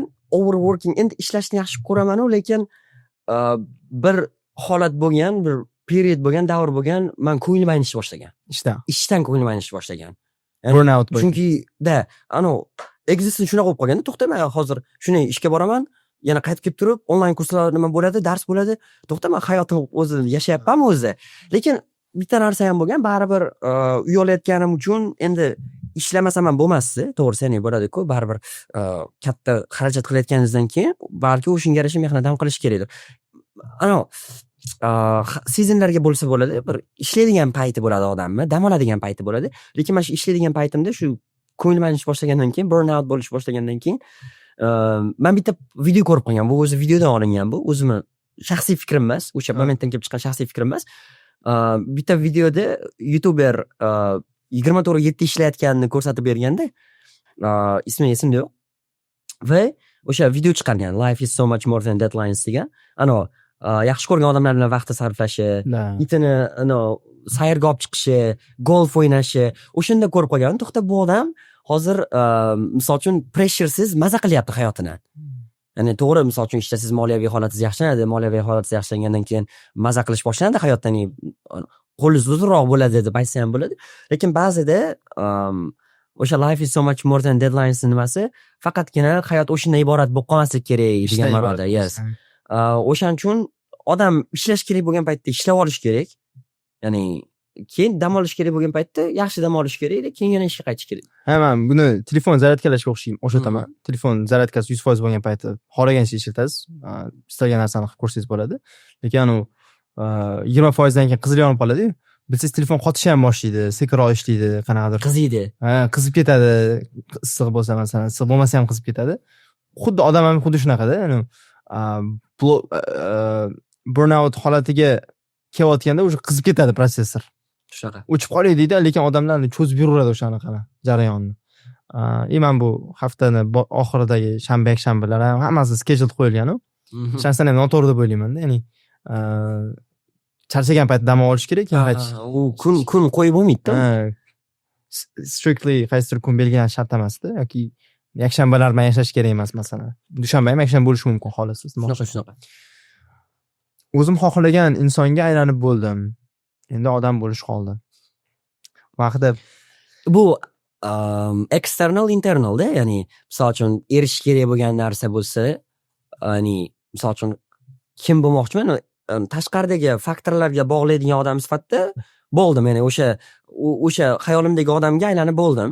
Endi odam bo'lish qoldi deganda endi internal misol uchun bo'ladi-ku, odam alayhissalom anaqasidan chiqqanda o'zi manimcha inson so'zi inson haligi ertan chiqarguvchi, unutuvchi degan shu o'qib mana shuni gaplashaman deganmi? Shunaqa, ya'ni tashqaridagi nima bo'lsa, fasad qismi bo'ladi-ku odamni, yoki qanaqadir external rewardlar bo'ladigan bo'lsa, o'shanga identityni bog'lab qo'yganim uchun u narsa bo'ldi, ya'ni tugadi. Misol uchun existential crisis haqida ham gapirdingiz. Chunki bitta odam bitta narsaga juda identitysini bog'lab yuborsa, erishib bo'lgandan keyin tugab qoladi. Ya'ni o'zini identitysini yo'qotib qo'yadi, identity crisis bo'lib qoladi. Ya'ni o'zini shaxs sifatida krizisga uchrab qolishi mumkin. Odam bo'lish boshlash kerak. Shunaqa. Keyin endi odam bo'lish qoldi deganda, endi bu menimcha anaqa lifelong process buni hayot davomida davom etadi u narsa. Hidoyat sevib bo'lsa kerak. Shunaqaning. Zo'r. O'ylab qarasam, eng zo'r kunlarim qiynalgan paytlarimda o'tgan ekan. Bu gapni menimcha siz qilgan paytingiz o'tasiz. Javob falsafa. Ko'pchilik endi mana juda ham anaqa talking head bo'lishni xohlamayman, lekin to'g'risi qiyin paytlar ko'proq esda qoladi-da odamni. Chunki miya hamma narsani fully process qiladi. Har bitta qiyinchilik kunni, har bitta qiyinchilik momentni to'g'ridan to'g'ri qabul qiladi. Lekin xursandchilik payti hammasi kompress bo'lib ketib qoladi bitta xotiraga. O'shaning uchun menimcha o'sha qiynalgan paytlarda menimcha maqsad bo'ladi. Ya'ni odamda bitta narsaga strive qilish bo'ladi, harakat qilish bo'ladi, aytgandek o'sha xotira ko'proq bo'ladi, keyin yorug'likka chiqib olganingizdan keyin bu yoqqa qaraganingizda, yaxshi ham mana shu qiyinchilik bo'lgan ekan. Shunaqa. O'zi yaxshilikka bo'lgan ekan. Blessing in disguise. Da, xuddi shunaqa. Azrahim aytgandek, nima degandir? Hozir aytmoqchi edim, esimdan chiqib qoldi. Sodir bo'lishi mumkin bo'lgan voqealarning ichida eng yaxshisi sodir bo'lgan ekan. O'sha keyin bu odamga qarasangiz, retrospektda qarasa, uzoqdan qarasa, Charlie Chaplinning ham gap bor o'zi. Hayot qisqa davrning ichida, life is a tragedy in close up degan, ya'ni kichkina davrning ichida tragediya deb tuyuladi, but a comedy in long shot deganda, ya'ni uzoqroqdan qarasak komediyaga aylanib qoladi. Ya'ni o'sha qiyin paytlar ham, misol uchun yorug'likka chiqib olgandan keyin qarasangiz, yaxshi bo'lgan ekan. Haligi faylasuf ham gap bor edi. Hayotni faqat orqaga qarab tushunsa bo'ladi, lekin hayotni oldinga qarab yashash kerak. O'shandagina ma'no hosil qiladi deb aytganda. Shunaqa. Balkim hammasini oldindan bilganimizda qiziq ham bo'lmagan bo'lardi, to'g'rimi? Shunaqa. Uncertainty faktori yaxshi-da, qiyin kunlarda. Yana bitta kanalizda o'qib qolgan gapim, erkak kishi uchun hayotda yagona motivatsiya bu travma. It will either break you or make you unbreakable. Bu lekin juda ham momentda yozilgan bu narsa, ya'ni bo'ladi-ku. Emotsiya bilan yozilgan. Hayotdagi filosofiya emas bu, ya'ni bo'ladi-ku. Men ishonadigan entire belief emas bu narsa. Va bu timingga ham qarash kerak. Misol uchun bo'ladi-ku, qaysidir paytda yozilgan bo'lsa, misol uchun o'sha situational bo'lganda bu narsa. Keyin trauma deganda anaqa bolalikdagi childhood traumalar emas, ota-onasi urib, nima qiladi-ku? Xo'rlab deganda tashqariga chiqarib qo'yib, yo'q, unaqa narsa emas. Trauma endi anaqa narsa-da, pastga tushadigan point bo'ladi. Rock bottomdan nazarda tutgan bo'lsangiz kerak. Xo'p, 2024-yil 29-dekabrda 2025 will be my year. I can tell it already deb post yozgansiz. Xo'p, hozir shu haqida gapirsak, orada mana 1 yildan oshiq vaqt o'tdi. Hozir 2026-yil, 11-yanvar. Rostdan shunaqa bo'ldimi? Va qaysi maqsadlaringizga erishdingiz? Buning uchun kelayman, siz yozgan listni o'qib beraman. New Year resolutions yozgansiz, menda bu turibdi. Qaysilariga erishdingiz, hammasi haqida bitta-bitta gaplashsak. Birinchisi offline teaching deb boshlagan ekan. IELTS intensive 9 erishildi menimcha. Ya'ni 9 olib turib intensiv ochishdi. Bo'ldi. 0.72 olgandim, lekin 0 guruhlar ochilmadi. 0 demak 72 olindi lekin. Zo'r. Online teaching at least 10 top quality courses. Menimcha ochildi. 10 ta kurs ochdingizmi? 10 taga bormadi-yu, 2 oylikdan ochilgani uchun shu 7 tami 8 tami ochildi. Zo'r. At least 200 IELTS 7 plus. Bu 350 dan oshdi. Yo'q, Chunki nimani o'zi 138 ta bo'ldi-da offlaynda o'zi. Ana 2x da katta ehtimol bilan offlayn onlaynda. Ha, Chunki u ana 2 barobar ko'p natija qabul qilib olganman-da o'quvchilarni masalan. zo'r. Gym 3 times a week. 2026 da boshlaysiz buni. Yo'q, 2025 avgustdan boshlaganman. Ha, 25 avgustda. Lekin hali anaqa ko'pchilik qiladigan gainer yoki anaqa narsa bo'ladi-ku, protein va yana shunga o'xshagan narsa ichganim yo'q lekin. Asosan u nima uchun bo'lgani? Physical chunki men physical activity qilib katta bo'lganim uchun ana narsa nimasi bo'ladi? Men posturimga ta'sir qilganda, ya'ni bitta joyda o'tirish. Ha, da. O'shaning uchun menga anaqa nima uchun xolos bu? Asosan gym Sog'liq uchun. chiqaman, hozirgacha ham chiqaman, ertaga misol uchun chiqaman. Sog'liq uchun asosan. Anaqa bodybuilding yana bir narsalar uchun emas. O'zi ikkita yo'ldan bittasi bo'ladi-da, yo boshqalar uchun, yo o'zingiz uchun. Ha. Boshqalar uchun bo'lsa, faqat rasmga olinadi, internetga qo'yiladi, boshqa qo'yiladi. Anaqa nima ichiladi anaqa narsa. Ha, ichiladi, ishib ketib, rasm o'tsa, qizlar qarasa, boshqa desa. Ikkinchi yo'l bor, haligi sog'liq uchun. Azakam masalan shu yo'lda chiqiladi, anchadan beri. Ishib ketganlar yo'q masalanda. Sog'liq uchun bo'lganda maqtanish ham shart emas masalan. Keyingisi reading 20 books. Ya, unga nima qildim? Menga yaqinroq yurishingiz kerak. Waking up at 60 ta o'qidim, maqtab ketdim. Waking up at 5 o'clock. Bu manaqa narsa, men namoz haqida ham yozganman, erta turish haqida ham. Men endi bunaqa narsa bor, odamda holiday paradox degan narsa bor. Holiday paytida odam hamma narsani plan qiladi. Ya'ni ishlamayotgan paytda anaqa hammani kelajakdagi planlarini nima qiladi-ku, misol uchun yozaveradi. Yakshanba kuni o'shaning uchun yoqimli-da. Ya'ni motivatsiya nimaga dushanbadan boshlaymiz deymiz? Chunki yakshanba kuni motivatsiya keladi-da. Chunki odam dam olayotgan bo'ladi-ku. Ertadan boshlayman narsa. Keyin namoz o'qish bo'yicha ham, soat 5 da turish bo'yicha ham menda o'shinda bo'lganda, keyin work life balance bir yil davomida buzilgani uchun bu narsani qila olmadim. Ya'ni men I am guilty of that, lekin o'sha hayot taqozo qilganda bu life happened to me bo'lib qolgan. I couldn't happen to life, life happened to me. O'sha erta turisham, namoz o'qisham, o'sha asosan work life balance buzilib qolgandan bo'lgan. Only quality people. OQP. Shuna bo'ldimi? Bu endi qanaqadir motivatsiya gap bo'lgan. Healthy diet. Yes, ancha, ya'ni oldingidan 2024dagi o'sha ikkita tishimni oldirib tashlagan yilimga solishtirganda healthy diet bo'ldi. Nimalarni olib tashladingiz? Sanaylik. Asosan juda kamaytirganlarim aytaylik, olib tashlamagan, misol uchun fast food kamaytirilgan, to'g'risi ancha kamaytirilgan. Umuman yemayman emas, unaqa pretend qilmayman. Juda kamaygan, misol uchun o'sha oldingiga solishtirganda bu 10% bo'lsa kerak. Keyin o'sha sugary drinks, ya'ni gazli ichimliklar, energetikalar. Keyin men anaqa narsalarda lekin men uncha tushunavermayman. Yog'li ovqat, kaloriyasi baland ovqat, yo'q, menga yoqsa bo'ldi. Unaqa hayot qiynashtirmaysiz. Taroziga solib, men uncha kaloriyasi bor, yo'q, bilmayman men unaqa. Hayot qiynashtirmaylar. Spirituality, pray 5 times a day. O'shini narsani men nima qila olmadim, yo'lga qo'ya olmadim. Unda bu joyni olib tashlaymiz. Karera Celta. Celta plan bor edi. To'g'risi jiddiy oldim, lekin jiddiy olishim qayergacha bordi, lekin o'qishgacha bormadi bu narsa. Ya'ni planim bor edi. Men uncha ishlayman bu oyda. Undan keyin guruhlarimni kamaytirib turib, fokusimni nimaga qarataman? O'sha nimaga qarataman? Celtaga qarataman, chunki baribir siz Celta o'qigansiz, baribir ko'p vaqt ketib qolsa kerak, menimcha. Ancha ketdi. O'sha deb o'ylaganman, keyin qaradim. Ba'zi o'quv markazida bor, почти hamma o'qituvchisida Celta bor. Zo'r. Yaxshi. Lekin bu narsa o'quvchini bilan nimasi bo'ladi-ku, retention desangiz ham bo'ladi. Asosan endi o'quv markazlar baribir o'quvchini retentioniga ko'proq e'tibor qaratadi-da, chunki o'qituvchini overqualify qilishdan maqsad nima? Misol uchun 9 oldirishdan, Celta qildirishdan asosiy maqsad baribir o'quvchini retentionni yaxshilash. Menimcha unaqa katta ta'sir qiladi deb o'ylamayman. Ya'ni yo'q, Celta shunaqa narsaki, masalan, universitet diplomi bor. O'zi diplom uchun o'qiladi. Diplomdan maqsad mana 4 yil bu kelib bergan, 4 yil o'qigan, chiqib ketmagan, commitment ko'rsatgan, bu ishini jiddiy oldi degan narsa-da.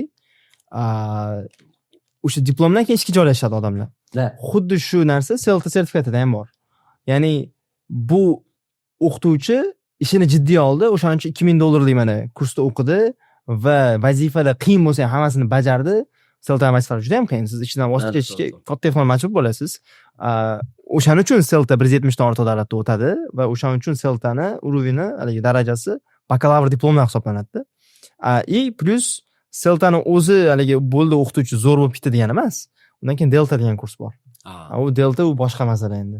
Delta u haqiqatan top 1% ga kirmoqchi bo'lsa. Celta как introduction hisoblanadi o'qituvchilik yo'liga. Keyin Delta mana O'zbekistonda deyarli yo'q. Bittami bolada bor eshitganman. Va Moral 3 yoki Moral 1 bo'lsa-ki, chunki ikkisi qiyindi. Mana bu haqiqatan o'sha karyerani ishini jiddiy oldi, top 1% mutaxassis bo'ldi deganini bildiradi. IELTS 9 yoki 8.5 buni bildirmaydi.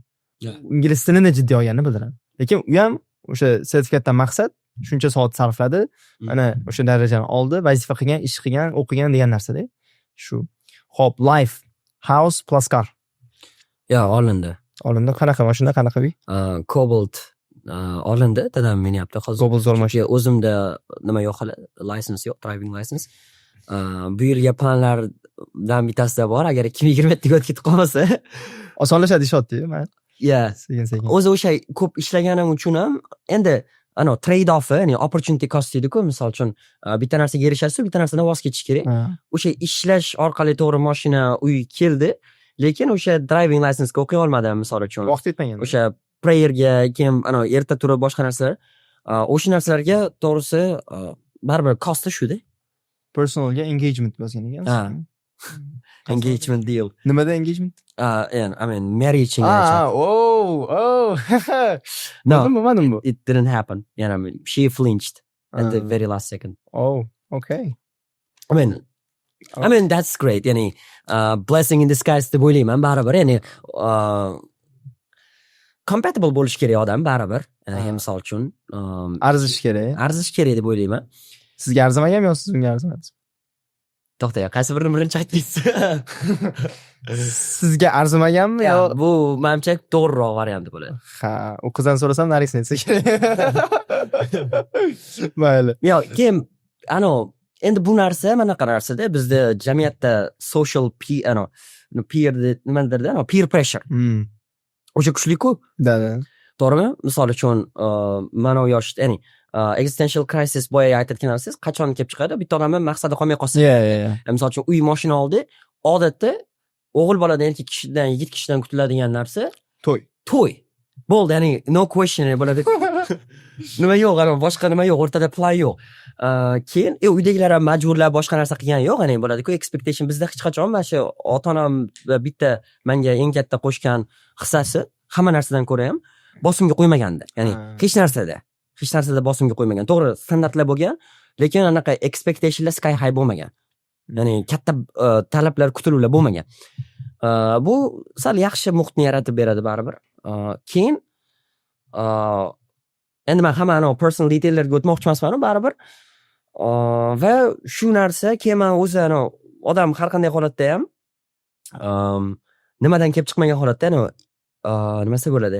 Xohishga qarab harakat qilavermaslik kerak, desiredan kelib chiqavermaslik kerak. Menimcha necessitydan kelib chiqqani ham yaxshi baribir. Rostdan ham ehtiyojingiz tushayotgan bo'lsa, o'sha narsani qilish kerak deb o'ylayman. Ayniqsa katta lifetime decision bo'lsa, ayniqsa shu narsani boshqa commitmentlaringizni tugatgan bo'lsangiz, o'zingizni anglab olgan bo'lsangiz, boya odam bo'lish qol deganda, asosan menimcha shu narsani nazarda tutib yozganman. Chunki odam o'zini hali realize qilmasdan turib boshqa odamni, ayolini yoki turmush o'rtog'ini realize qilishga menimcha nima qila olmaydi baribir. O'sha 3 ta sharti bor: jismoniy, moddiy, ma'naviy. Ma'naviy qismiga ko'pchilik e'tibor berib bo'lmaydi. Shunaqa. Keyin jismonan tayyorman bu degan narsa. Keyin shu narsa bo'lib qolgan, ya'ni misol uchun boshqa nima qilmadim, ya'ni boshqa qiladigan ish qolmadi degandek xayol bo'lib qoldi menda. Keyin oila qursa, misol uchun endi aynan o'tgan yilga nima emasdi, bu plan emasdi, ya'ni oila qurish agar o'xshagan taqdirda ham deylik, misol uchun bu yil bo'lishi mumkin edi agar o'xshaganda ham. Lekin o'xshamagandan ham hozir xursandman, ya'ni bo'ladi-ku, boyaga aytgan narsamda o'sha paytda tragediya tuyuladi, bo'layotgan voqea, traumatik tuyuladi, tragic tuyuladi, lekin uzoqroqdan qaraysiz, misol uchun hamma bo'layotgan voqealar, eventlar ketma-ketligi ana to'g'ri directionda ketyapti. Shunaqa bo'lishi kerak edi o'zi. Shunaqa bo'lishi kerak edi o'zi deb nima qildim. Keyin baribir ham har qanday holatda ham odam menimcha relationshipda bo'lsa red flaglarni spot qila olish kerak, ya'ni bo'ladi-ku. Lack of interestni yoki o'zini tortishi yoki siz bilan nimangizni support qilmasligi bo'ladi-ku. O'sha narsalarni menimcha har qanday yoshda bilib olsa odam, lekin sevgini ko'zi ko'r bo'ladi-yu, qulog'i kar bo'ladi-yu, qayerdan u spot qiladi? faqat sevgiga bilan qurilayotgan bo'lsa, menimcha hamma odam xohlagan odam sevib qolaveradi-ku lekin. Shuning uchun menimcha haqiqiy do'st kerak. Birinchisi, ikkinchisi ustoz kerak deb o'ylayman. O'shani ko'zdagi binafsha rangmida, ochkilarni olib tashlash uchun. O'sha edi-yu. Filtrlab tashlash. Xo'p. Bu haqida ko'p gapirsak bo'lardi, mana davom etamiz. Podkast-ku. We have a lot to say, but we don't want to say it. Social media. YouTube content creation. Bu narsa ham ana o'zi jiddiy olinmagan plan baribir o'xshamaydi. Ya'ni unaqa meditatsiyalar qilish shart emas, journaling qilish shart emas. Ya'ni action taking qilmaslik kerak-da. Развитие ishini qilish kerakmi, o'sha ishni qilish kerak. Bo'lsa qolgan hamma narsa boshlamaslik uchun bahona. Planning to do the thing is not doing the thing. Doing the thing is doing the thing. Qilish qilsa qiladi o'sha ishni. Bizda ham nimalar bor edi, planlar bor edi. Lekin asosan kurs ochish, kursdagi o'quvchilarga e'tibor berish bo'lgani uchun asosan Telegramda bo'lib qolganim uchun, Telegramga limit bo'lib qolganim uchun YouTube'ga, Instagramga 2023 chiqa olmay qoldi. Ya'ni asosiy bo'ldi. Men bu yo'mashda mana hozir hal qilaylik. Akalar bilan kelishdik shekilli. Uyga borib maslahat berasizlar, studiya qurgani. Xudo xolasa yozilyapti. Badal bajarish kerak. Xudo xolasa 5 yildan bo'lar ekanda endi YouTube'ga content, IELTS speak loyihamizga masalan. Telegram kengisi 100,000 99,000 bo'lib qoldi. 1000 ta fotolar chetmay qoldi. 100,000 ga chiqa olmay qoldik. Endi bu bilasiz nimaga chiqa oldik? Nostagini qo'shib hisoblab oling buni. Chiqqanlarda ham. Xotirjam bo'lasiz. Kengisi travel Maldiv, UK. Travel o'sha boyaga work life balance ni buzilganligi ana qolgan hamma narsaga ta'sir qiladi baribir.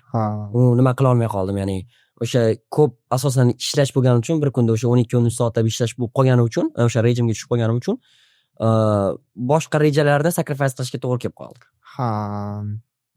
Bu ham yaxshi. Bor ekan, never stop learning. Nimaga bu noaniq maqsad bu? Raqam ham yo'q, qanaqadir. Never stop learning.